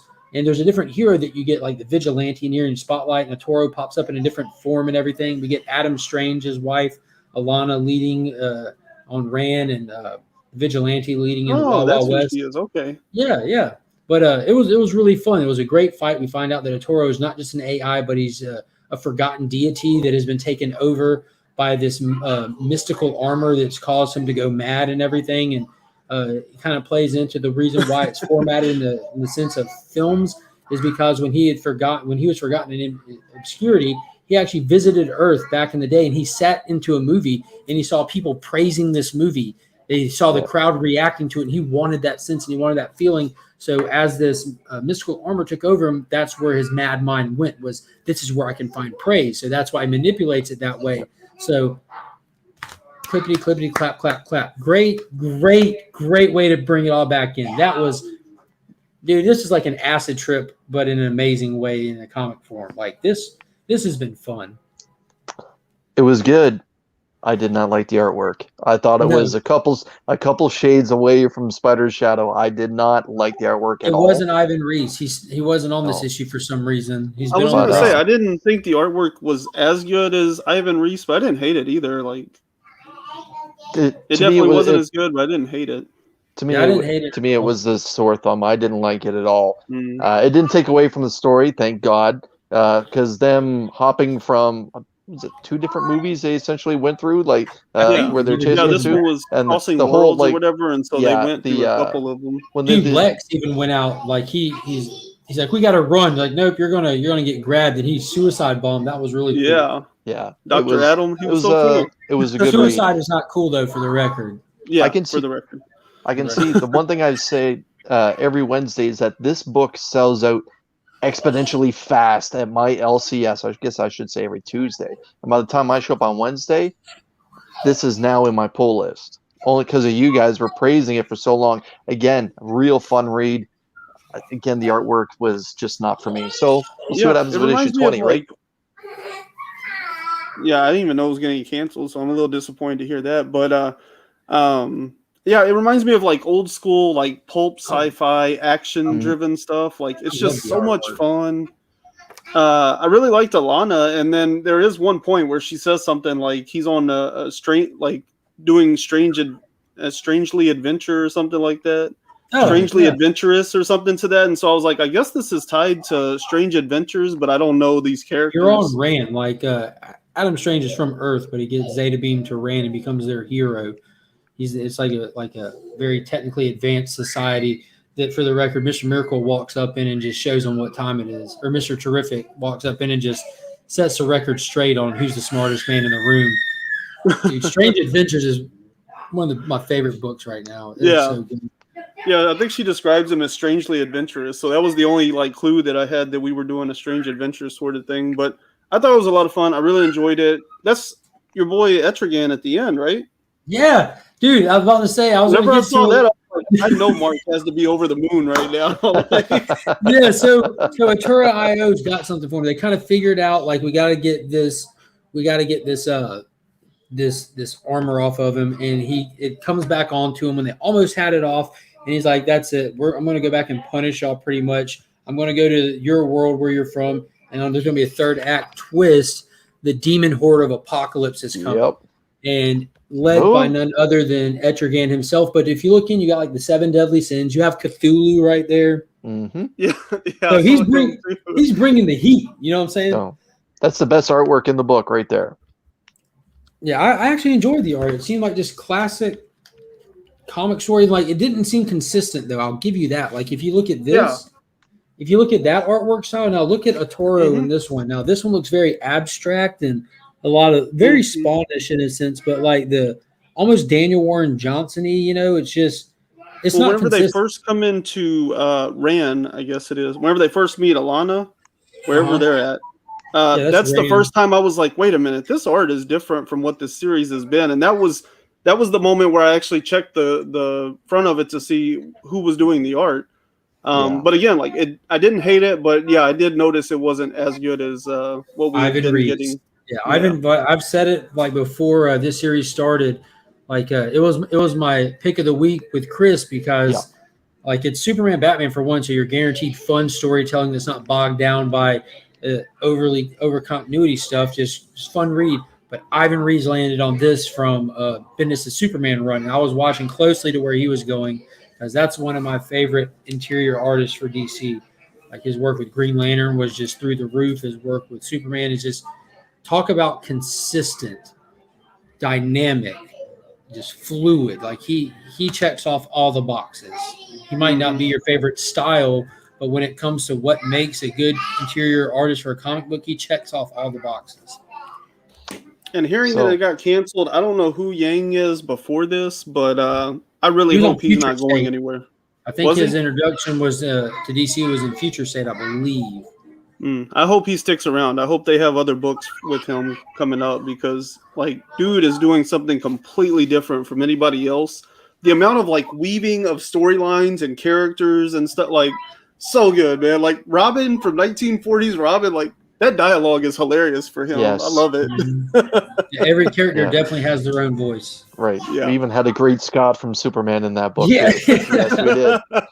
Yep. Did anybody else read Checkmate? I did. No, sir. I loved it. I'm trying to just go and throw it right out there. I loved it. I think it was just setting the stage for whatever they're going to work on. There was nothing major that happened in it, but this is spook stuff, you know, this spy stuff, and it felt like that. It completely felt like that. We got Manhunter, you know, Mark Shaw right there is going to be looks like our villain leading Leviathan, and the questions in there. You got Steve Trevor, Lois Lane. This Dr. Bones guy's popped up twice this week, and I'm very intrigued. So you have characters that I'm not too familiar with. I'm not very familiar with this iteration of Manhunter. Operator Bones, isn't it? Maybe. I think that's what they called him. It could be. I couldn't tell you.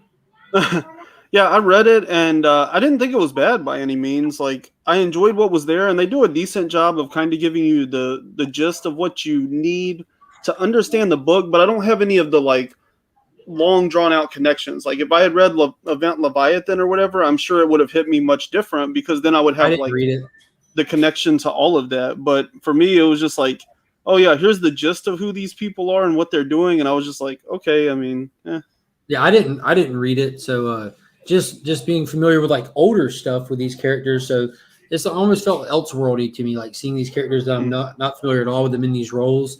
So I think for the same sense that I enjoy like Superman, Batman, where it's just I know it's not too heavily connected, but I think this is going to end up being, so I'm going into a completely fresh feeling, so it just feels new to me.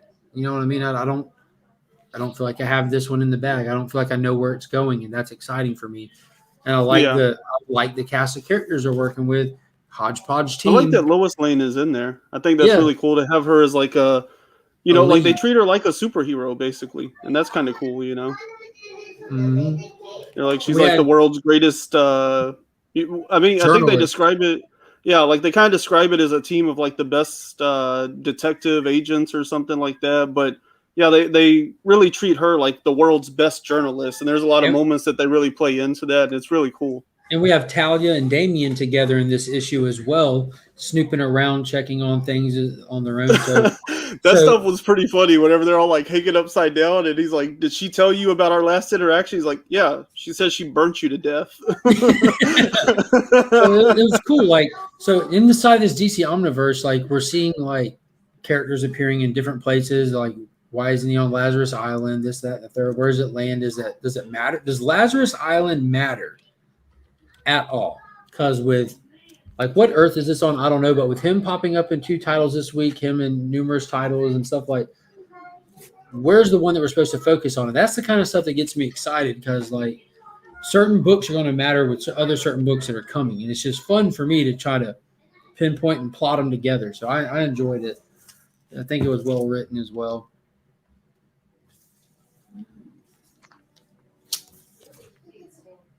Superman, yes sir. Hey, there's Jimmy. What good timing. Hold on. Yes. Can we blow that? Can we blow that up? There he is. Well, everyone to picture Jimmy, the host of Small Town Collectibles, in their mind. Now, Mark, bring that up close, because look, Jimmy finally got featured on Action Comics. How awesome is that? With the Christopher Reeve logo S on his chest too. My God, that's actually a George Reeves. Right? You think so? Yeah, I do. Yeah.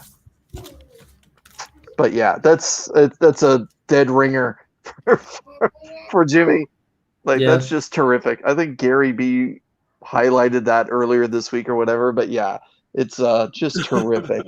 Yeah, and I got this because like just looking at the way they drew him, I just got the total George Reeves vibe. And do you remember like when that show was done in black and white? So this is the actual color of the suit that George Reeves wore. He didn't wear a red and blue suit. He wore a suit made to be filmed in black and white. But yeah, it is a handsome cover. What is up, Geek Out with Roscoe? How are you doing? But yeah, which one do you? All right, I think that Superman needs to be covered first. I want to get that.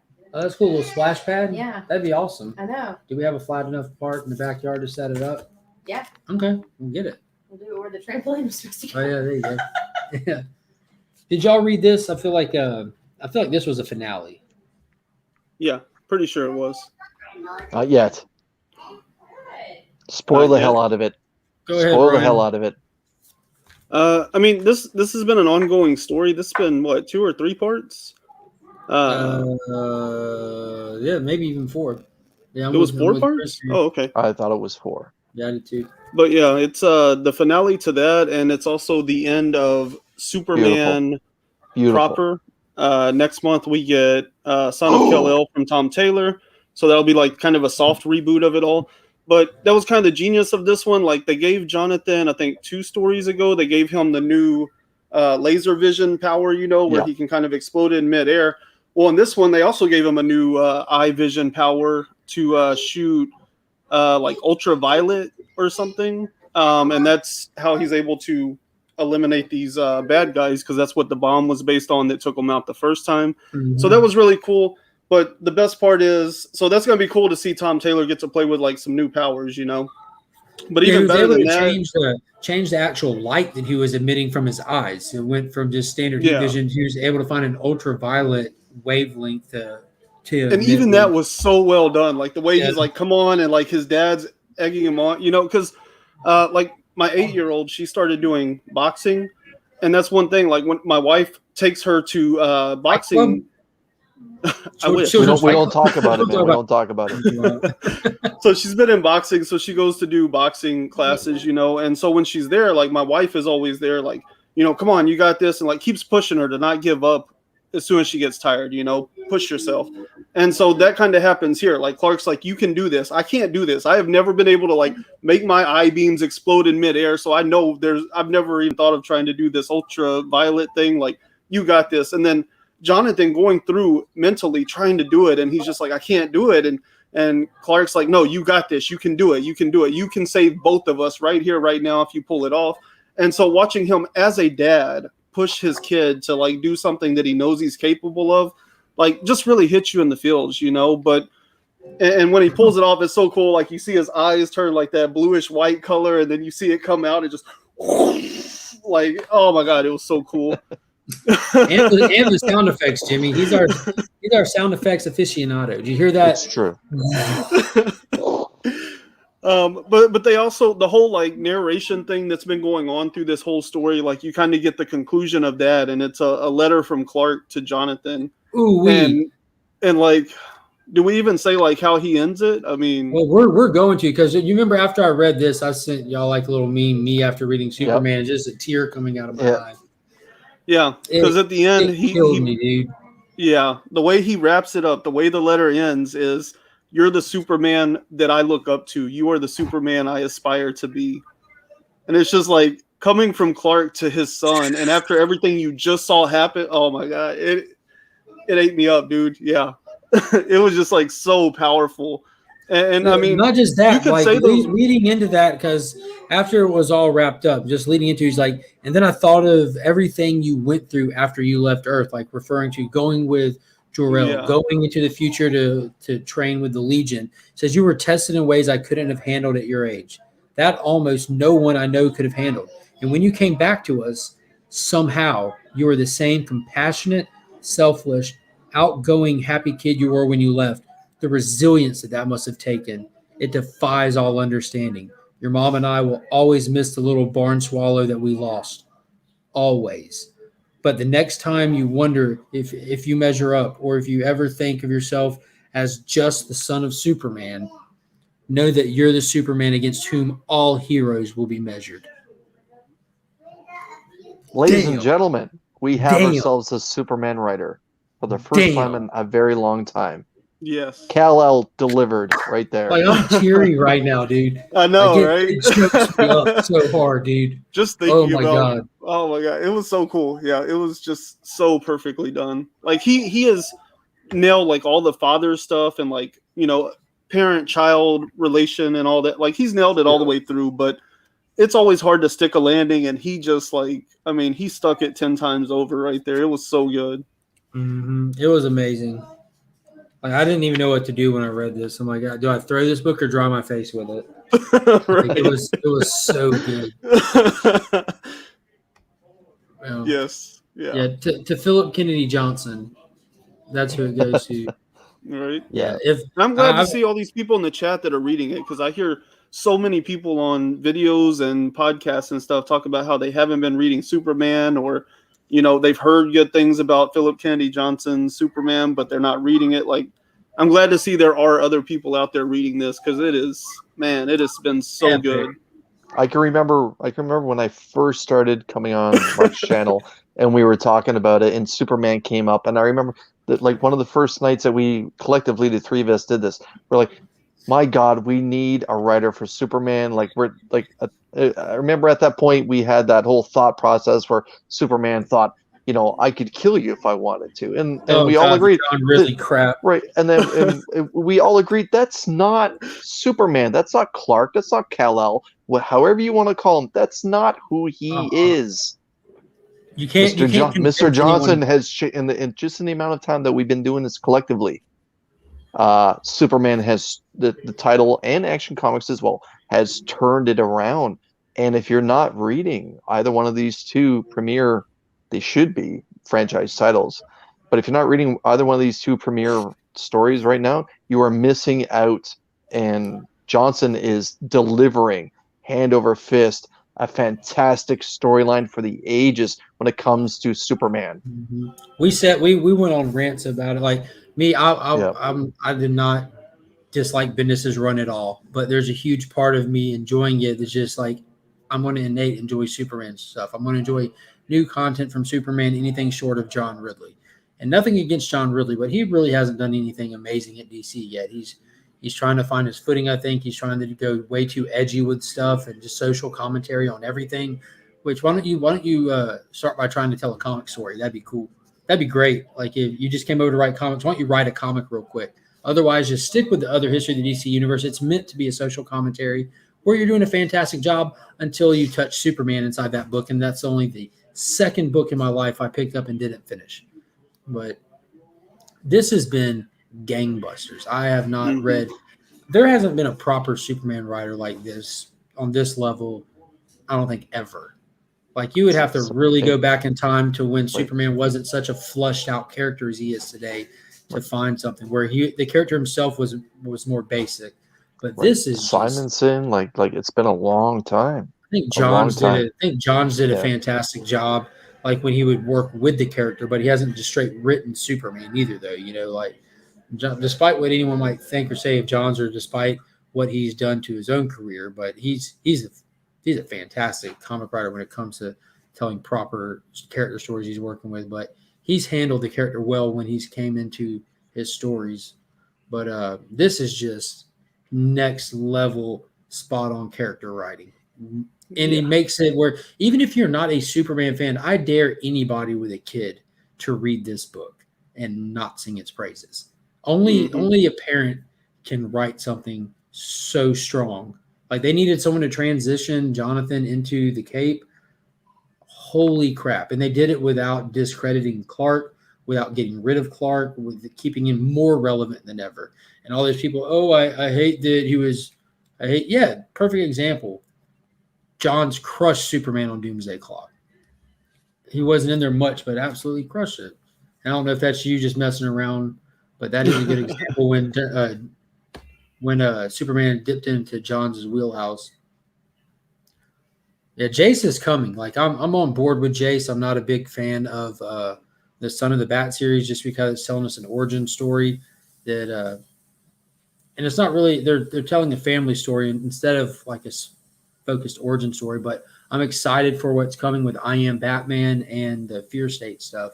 I'm just hoping that he doesn't remain Batman. I hope he becomes his own character because we have a Batman. Just like I mentioned earlier in the show, I don't need 10 Deathstrokes for Deathstroke Inc. I don't need 15 Deadpools for that just makes no sense. The Brainiac story, that was really good. That was only like I think 4 issues too, and they even made a movie out of it. It was fantastic. But yeah, it was fantastic and equally good, but not as emotional because it wasn't going down full Action Comics. We're getting into the War World stuff. It's creeping up quickly now. But it went big. This issue went real big. Yeah. I like that. Let's admit the first page was. I don't know if I want to say it's an homage, but I like the fact that they tied in the Man of Steel and the whole with the whole Snyderverse POV. Being right. This Snyderverse being in everyone's forefront of their minds and everything. The first page there, totally a call out to what Zack Snyder did with Superman. Mm-hmm. Yeah, it was like that same POV that Snyder gives you from the fortress to the round door and everything. I call it like, we're in the fortress. We know where we're at. Good job placing us into the story with one panel because that's become an iconic shot. Yes. Yep. And I thought it was pretty good character growth with the Kryptonians that are in it, and the young girl not realizing what's happening to her and just opening up and blasting Superman and Superman basically being like, it's okay. Mhm. Yeah. I've been here. It's okay. She's scared. She's scared. Back up. And- I got Yeah. Yeah. Yeah, and again, Yeah. like another great example of somebody who knows Superman because like he doesn't react to it, you know. He's like, No. no, like I understand you're afraid and you're scared and you're uncomfortable and you're worried and like I understand you're not in your own self, you know, and he understands how to handle that situation and even to pull back whenever Lois steps in there, you know. She's been present enough for this story with what's going on right now because we do have the whole super family kind of going on. Mhm. So, and we also have Atlantis is a big part of it right now, being that they have that slice of which they could only describe as the source. They have that slice of source, which is really cool. And PJ, let's talk about your avatar real quick. Your avatar made an appearance in this issue, which actually hyped me up when this ancient Kryptonian dialect stuff, this what they're is guessing this kind Kingdom of Come. divergent group of Kryptonians that went off forever ago to do their own thing. Whatever technology they're working with, when he has that vision that it shoots him that message and it's telling them that he's going to play a big part in what's to come, and they basically show you the writing on the wall. There's the symbol we get is his Kingdom Come Superman symbol, as well Kingdom as that's Come. the S that he was rocking during Worlds of War during Future State as well. So that all had me pumped. But this was a fun issue, action packed. We see it was an issue to describe to us what that slice of source is capable of, to introduce that there's something amongst it that is like sentient, as well as give us a little bit more perspective into the refugees, which I think it nailed on all that. And they're kind of one of my favorite parts was the girl describing the Mongol that was and the Mongol that is. Yes, like how she tells the story and communicates to us that like Mongol is a title, everybody is Mongol, and that you know the Mongol that was and the Mongol that is. Like it's a perfect descriptor to let us know that there's been a changing of the guard, and it is not the same situation that he's familiar with. Much more dire. Yeah, dude, when he went to Gotham to tell Bruce that he needs the help of the Justice League on this one, that was some of the coolest crap I'd seen this week when I was reading. Because Batman, he's just literally flying, just vertical beside a car. In action. In action. Batman's like action. hanging on the side of the car, talking to Superman, bashing in a window, throwing somebody out. And it all ends, the way it ends perfectly with just a fist through the front windshield in the guy's face. Batman, I love that Batman, they played him perfectly, even like Philip Kennedy Johnson even's got a handle on that little dip in with this character, but handled perfectly. He's just doing Batman stuff. He already knows what Clark's doing. He already knows about the refugees. He already knows that War World's a bad idea. And here's a list why. You know, like just great. He's like, I didn't tell you about the refugees. I didn't need you to tell me about the refugees. While he's being shot while there is a bulletproof man right next to you. And Superman is literally doing nothing, just having a conversation, floating along with this car chase, and Batman put jumping that from panel car to in car. motion. You know what I mean? Put that panel in motion. He's just vertical, just flying. Like he's standing still, just moving. That's terrific. That's good storytelling. Let's see it. So here's the bat at mid-flight. And over here on this finger is Superman just standing by having a conversation with Batman, who's going to arms work. are even crossed on that top panel. And then where Batman delivers that final punch. But the best part is, it's like Mark mentioned, the best part is that Batman is fully engaged in the conversation. Yeah. His focus is with Superman. That's where it's at. Even though he's jumping from car to car and dropping like a grenade on a tire, like sticking a bomb on the side of a tire to take out that car. That's just good storytelling. Let's admit it. And then it just flashes back to Superman doing what he has to do. Mm-hmm. 2 pages of Batman, even though we don't have a close up of the bat. And we also saw that the sources and like that slice of source infects those around them and just like charges them up. The energy is so powerful that. And there, whatever sentient, whatever is in it is able to kind of pilot through that as well. So it reached out and kind of piloted some Atlanteans and some underwater dwelling stuff and kind of made a march toward the city. And Superman had to fly inside of the giant creature. And that's where he kind of got casted that vision. And that was cool because Superman is like he is a top tier intellect. That's something that they don't play with too much, but he's one of the smartest beings in all of the multiverse. Mm-hmm.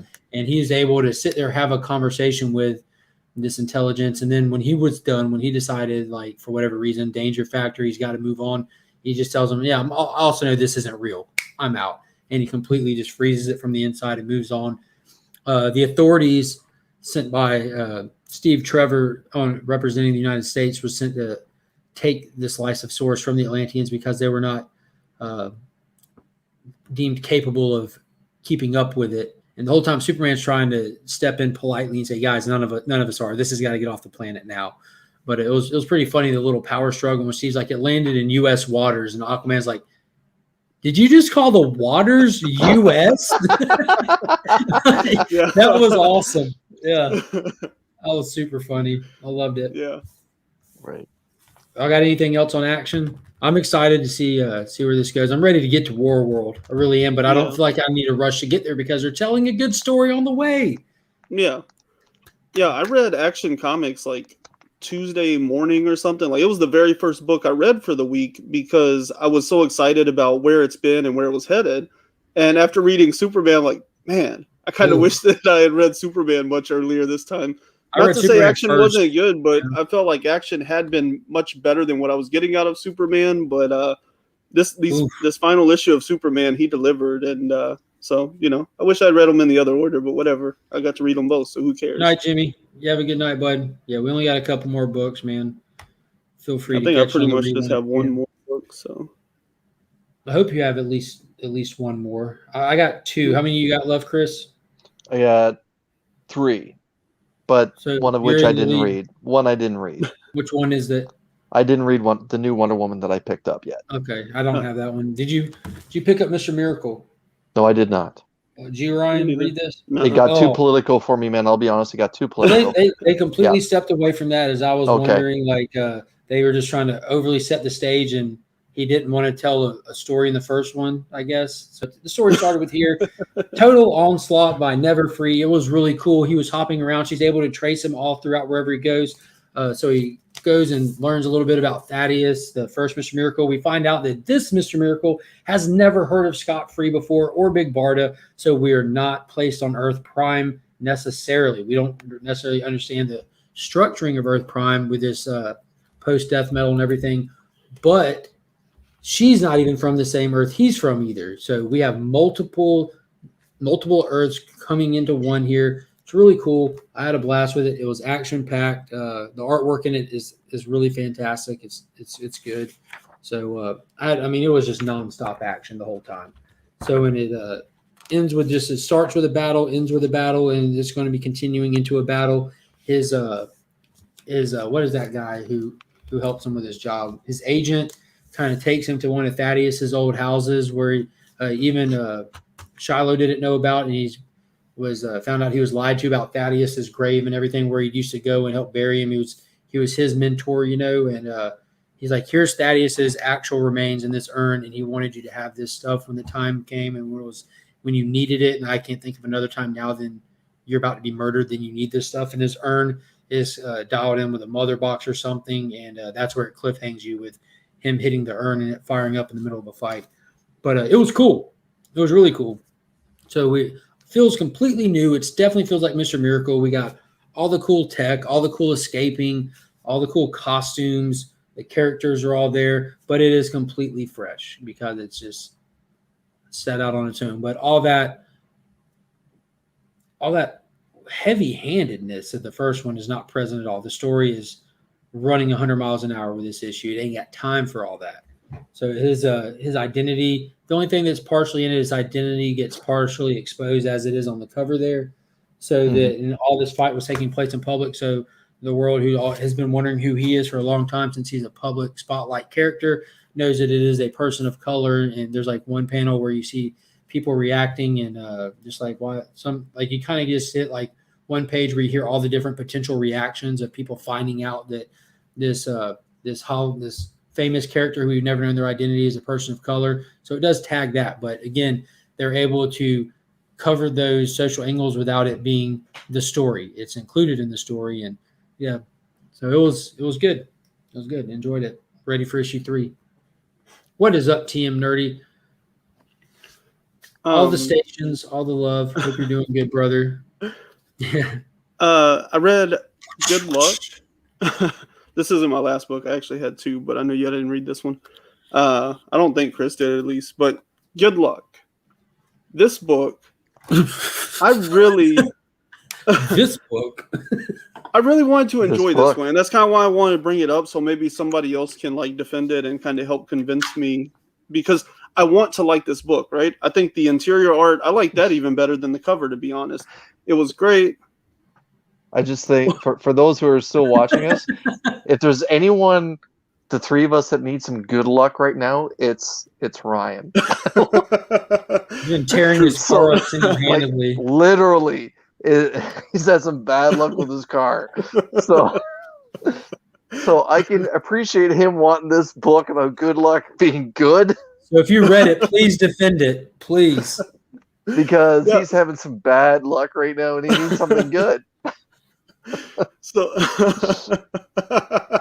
yeah, okay. So the interior artwork I like. I think it looks great. The colors are awesome. It has like that opaque orange sci-fi kind of thing going on with their helmets and stuff. I love that. I'm a sucker for it. Love it. The lettering, incredible. Like the way the dialogue flows across different panels and stuff, very well done. Like very cohesive. I don't understand what the writer, editor, or assistant editor were doing with this book, though, because it seems like they were just like totally missing. Like there's like this huge concept that you cannot possibly understand if it's not explained to you, and they just don't. Like they're on this mission doing this like VR simulation. I don't know why. I don't know what the point of the mission was. All of a sudden, one guy grabs this thing and they're like, oh, he got the egg and we completed the mission. I'm like, I don't even know what the mission was the whole time. The MacGuffin. But in the meantime, right, they're like coming up to like this boss or whatever. And homeboy, he like fell in an alley and cracked his helmet, right? So he's got this artificial luck is like leaking out of his helmet. And so they take the time in the dialogue to say, oh, you cracked your helmet, so it's leaking good luck. And we're about to fight this monster that goes after whoever has the least amount of luck, right? So a team walking into a scenario where they're going to fight a monster that attacks whoever has the least amount of luck first, you've already got it, right? But they go on to add 2 more lines of dialogue to say, oh yeah, if whoever has the lowest luck, that's who he's going to go after. So you're going to get attacked first because you're leaking luck. So therefore, you're going to have the least amount of luck out of all of us first. Why do we need that much dialogue to explain that simple concept? But you did not explain even what their mission is or what they're doing. Or what the egg it. was. Did it have I love when Ryan does like a book. I love it. Like it just so made satisfying. no sense to me. So like there's already that. I was like, okay. And then the other thing is the main characters, right? They have no luck. So these gods have come down. They have learned to quantify good luck and bad luck, right? But these characters are special because they have no luck. They are void of luck, right? So why, whenever the character says that, as he's being introduced, he's doing all these things and everything's going wrong. He records like a song, multiple tracks. He plays all the parts of the instruments, records it all. He goes to save the song and the file corrupts and he loses it all. And he even says, oh, it corrupted again. And then like it shows a couple of other panels of little things that literally is bad luck. Like he goes to leave his room and he pulls the door handle and it comes off, just like I did in that video. Like literally, he goes to open the door, the handle comes off, and he's complaining about how like nothing in life seems to go right. So if luck is quantifiable, you clearly have bad luck, dude. That is not no luck. That is bad luck. And everything in the book is him and this other group of people that have no luck. Like things go bad for them all the time. And it's like, so you don't not have no luck. I don't understand how the writer forgot the premise of his own book by the second page. That's only the second page whenever the door handle starts coming off and stuff. So it didn't even take him long to forget what he was writing about here. The writing was not great because, like I said, he forgot his own premise. And then there's an editor and an assistant editor listed on this book. What were they doing the whole time? Just like checking boxes? Like I showed up at work today. He submitted pages today. Like I was just like, I don't know. I really want to like this book because, like I said, I like the entire rest of the team. The colors are awesome. The artwork is awesome. The letters are awesome. Why is the writer forgetting what he's writing, though? So I'm hoping there's somebody out there that can really explain to me. Oh, this one got me too. this guy goes, the main character says, man, the only thing worse than no luck is death. And I'm like, you live in a world with quantifiable luck. Literally, you could have 50% or more of bad luck. How is that not worse than no luck? Like, the only thing worse than no luck is death? No, the only thing worse than no luck is having 50% or more percentage of bad luck. How the things don't correlate. So yeah, that's it. Like, I wanted to like this book, and I think there's a lot of great things about it, but the writing really just lost me, and I don't know if I'm gonna stick around if somebody can't convince me to like it more. Okay, well, you got no luck with that either because the chat all in unison. The book was unintelligible. But I see what Chris has pulled out, and I have that book, Chris, but I did not read that book, and I have one more after it. So do you want to? I haven't read it either. I haven't read it either. Detective Comics came out this week. If someone else wants to tune in next week where we forget to review it, we might remember to review it. But yeah, I'm sure it's good. It's been consistently good. Just old money versus old money in this issue, Mr. Worth versus Batman. So yeah. But the book, the final one that I have that I'm actually really excited about, and I hope a lot of people are. Yeah, it's about to be time to go to sleep here soon, though, Steve. But Batman Reptilian dropped this week from Garth Ennis and Liam Sharp. Wow. Oh yeah. Wow. Okay, someone else read this, but dude, like Liam Sharp steals the show with his interiors on this. Like this was a gorgeous book, just absolutely stellar performance by Liam. Like, just look at him brooding in the cave and stuff. Just, this was insane. And the way that he draws the villains, so like caricatures almost, like with Joker, just in pink, like he's just nuts. So there's been a gruesome murder in the city. A couple of villains took a major loss. People are gutted and destroyed, and it all happened at a villains meeting pretty much. And it's basically setting the stage for figuring out who done it. And I was kind of thinking that this would just be like a Black Label retelling of like Batman's first introduction to Croc, but they let us know just in panel, which I thought was great instead of saying it. But you just have Croc present at the villains meeting where it all happened. So we know that it wasn't Croc. Yeah, here we go. We're getting some good luck on this one, Ryan. Liam Sharp definitely sold the show. And they took a very unique approach with Batman, Garth Ennis said. I love Reptilian. It was very intense. Yes. I agree with you on that opening scene was so good. The opening scene was awesome. Batman just publicly just demoralized this man. Like whatever career you thought you had, you thought you were going to go back to a title. Let's just go ahead and stop that too. If you're going to walk out of this courtroom, you're not walking back into a career. So it was awesome. Yeah. It was great. And the way he just puts his business out there, like objectively, like you are guilty of these things, even if the court didn't find you guilty. And it doesn't really matter what public opinion thinks at this point, because you have to look yourself in the mirror every day. And he does this publicly that Alfred criticizes him for. He does it in front of an audience, and he fires dude up enough to take a swing at him, which didn't fare well for this pro boxer or anything. But then we get into Batman doing the detective work and trying to go to the street level goons to ask some questions and get some information, which is cool to watch Batman actually, instead of him just knowing the answer, like in Action Comics, he just knows Superman's business already. We get to see how he goes about collecting his information. Yeah. And dude is a savage. Like he pretty much grabs a goon, takes him to a rooftop, hangs him over the edge, and while the guy's freaking out, by his hair. By his hair. He's like, "You don't kill people, man. What are you doing?" He's like, "You're right, I won't kill you." And he's like threatening him, and part of his threats is the reminder that he will not kill him. And it was just sadistic, but he was just being honest. Like, it doesn't matter that I'm not going to kill you. This is about to be a lot worse. Like, 50%. It's very the Dark Knight, where he's like, like if you were gonna kill me, you would take me higher. And he's like, I don't want to kill you, and like drops the dude. When he dropped the Maroni, he's like, oh, whatever. Fall from here won't kill me. I'm not trying to kill you. And just throws him. Yeah, we get a piece of that, Batman. But like a more intense version of that. Night, brother. Yes, it was wicked intense, and it was super cool, man. Like it was just a total delight to go through this book on both levels, on the art and the read, and getting to see like that crazy, like that Joker with the T-shirt on underneath the suit. kind of reminded me of like 90s stuff and everything. And I thought it was just fun. We had a Phantasm in here as part of the Rogues as well, which it's always great to see Phantasm pop up. Wow. Yeah.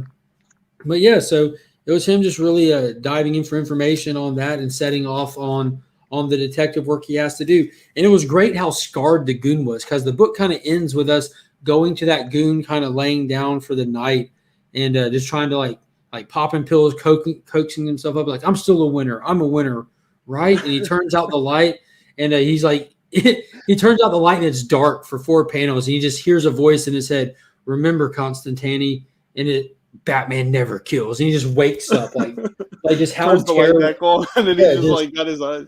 Yeah, like that's just how much there's fear scenes he where like you instills see into this guy. Batman's reflections in his eyeballs. Like that Yeah. was one of the coolest parts. Like he is full of terror, and you see like Batman reflecting out of his eyeballs. It was amazing. Yeah, there it is. Yeah.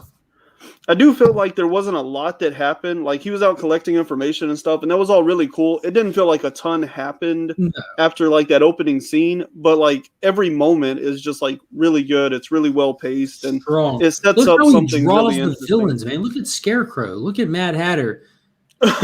It's amazing. And that scene, oh my god, he's like the Riddler was split from head to crotch. Like, Yeah. what? He ripped his dinkus. Whoa. Penguin, right? Penguin's like pinned to the roof. Like, there is like some really like trippy, sadistic stuff in this. It's crazy. It's like Preacher, but Batman. Absolutely loved it. It was fantastic. If Superman didn't come out this week, it would have been my read of the week. If Infinite Frontier didn't come out this week, it would have been my read of the week. But it's up there. It's in the top 3 for sure. I did. I hope that was clear from the review. You should pick it up, Steve. It was wicked. It was awesome. You guys got any other books for tonight? Mm-mm. Boom! Oh, so you're amongst nice. the elite.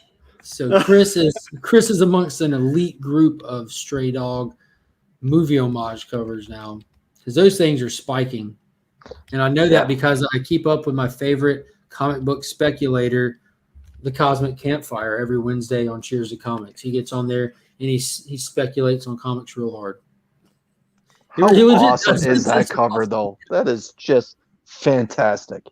Anyways, I have a brief idea of what was happening in the previous 4 issues. This is the final 5th issue of this mini-series. There is going to be another Stray Dogs line at some point in the near future. I don't know if it's going to be carrying on the story of any one of the dogs that were in this particular arc. What happens in this book, spoiler time, is we have a mass murderer that through the first 4 issues has been killing people, and he takes their dogs' homes. He takes those people's dogs home as trophies, and just as a quiet reminder of who he wiped out. This is his reminder that he has their dogs. Anyways, in this particular story, there seems to be an elder dog, a leader type of the pack that's happening here, and he takes on the murderer in his own home, as all the dogs are basically stuck in the basement, and the murderer comes down with a shotgun to wipe out the dogs, and the dogs are panicking. They don't know what happens, but the elder dog is taking on the murderer and ends up biting him in the neck and trying to rip out his jugular and everything. All said and done, the murderer doesn't make it. The elder dog sacrifices himself by jumping out into traffic after breaking out of their home and leading all the stray dogs out of the basement into the front yard, where the murderer kind of comes out and he's about to start shooting up the place. And his home is his front yard of his home is essentially just a freeway. No one's stopping to help the dogs. No one seems to care that this guy is just rifling off shots towards these dogs. So the elder dog that bit the murderer in the neck sacrifices his life by jumping out into traffic to cause a traffic accident, and that's exactly what he does. A pileup ensues. People get out of their vehicles. They see this man in front of dogs. He's bleeding to death, and a woman approaches him and says, "Sir, are you okay?" And as he's about to wipe out more of the dogs, he dies in his own front yard. And to which the police show up because it's, a ghastly scene.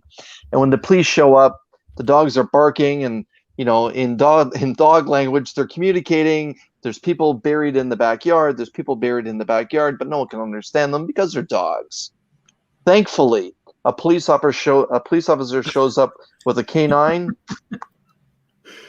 Yeah. Sorry, Chris. I deal with Paw Patrol on the regular. That was a good one. A police officer shows up with a canine who is also a cop, and the police officer dog says to the group of dogs, "What's going on?" And all of them are just ranting that different things. It's not being very coherent until one dog says, "You need to look under the porch in the backyard. Our masters are buried there." And the story ends with the police dog taking the police officer to the backyard, and the discovery of all these people that were murdered through the first 4 issues. They're there, and it Sounds just like a pretty solid series. Yeah, and the art is incredible. It's incredible, very much like something you would see in a DreamWorks movie or a Disney movie. It's very childlike, but there's nothing childlike about the violence that happens in this book. It is fantastic. I really missed out by not getting the first 4 issues. It was Tyler from Whack Comics or Shattered Glass Reviews that turned me on to it, and I'm glad that I picked up that cover. I know it's hot right now, but let me tell you, it's a great read. It's really, really good. Definitely glad that Tyler turned you on, because that was pretty intriguing to hear about. I might go back and read that. Tyler turns a lot of people on to a lot of different things. I'm glad he got you. I'm gonna leave that alone. It's way too late to go down this road with you, Mark. Oh my God! Here you go, Ryan. Here you go, Ryan. Dude, Ryan reviewed that poser, and like everyone in the chat, like there was numerous people. Like we were fishing for someone to give a good defense of that book. We couldn't find a single person, man. Like I didn't read it. Chris didn't read it. Ryan read it, and numerous people in the chat when we reviewed it did, and everyone was like, "What is happening?" They didn't say it was bad. They just had nothing good to say. Good. Yeah. I'm glad that we found you. I really truly want somebody to sell me on it. Like, I think it has potential. It was just a little confusing. And when he says a little, he means a lot. Go back and watch this section. I'm a hack for Matthew Ehrman, but that doesn't mean the book was good. Well, I don't want to say good or bad, intelligible.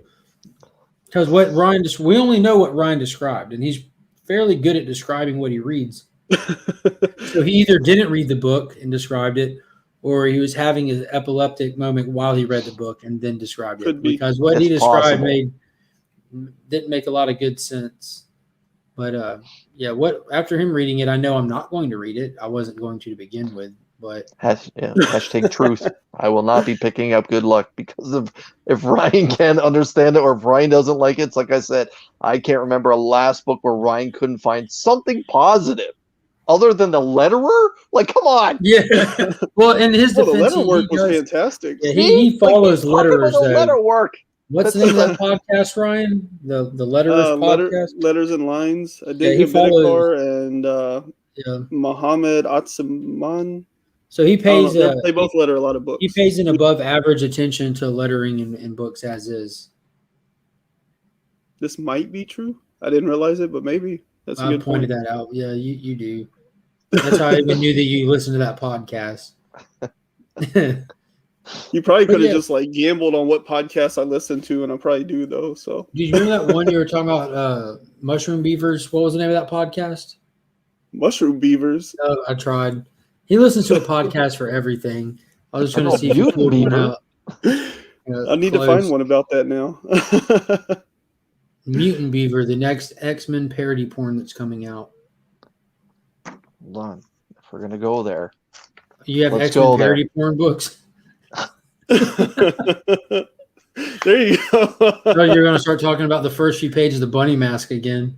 Oh, It's so We're not getting into that. I'm It's leaving that late. book alone. We're Okay. 30 minutes past That where I book was a wanted to trip. be. We are Ryan's got Legion. it. Yeah, Ryan's in the doghouse. We're 30 minutes past for him. We're 30 minutes past for me. Oh, yeah, station to you too, Team Nerdy. Yeah. Who are and is part of the Burke family. So, Poser, please, I'll be at work tomorrow, but hopefully I'll be able to listen to some stuff in the background. Definitely drop the link for that in some of the fam chat so that, because it's hard for me to even keep up with notifications with how work's been going lately. But I appreciate everyone hopping in tonight. Be sure to sub up to these guys' channels if you haven't already. Hit that thumbs up. Consider subscribing to the channel if you're not a subscriber. And as always, I'm Mark, but we are Legion.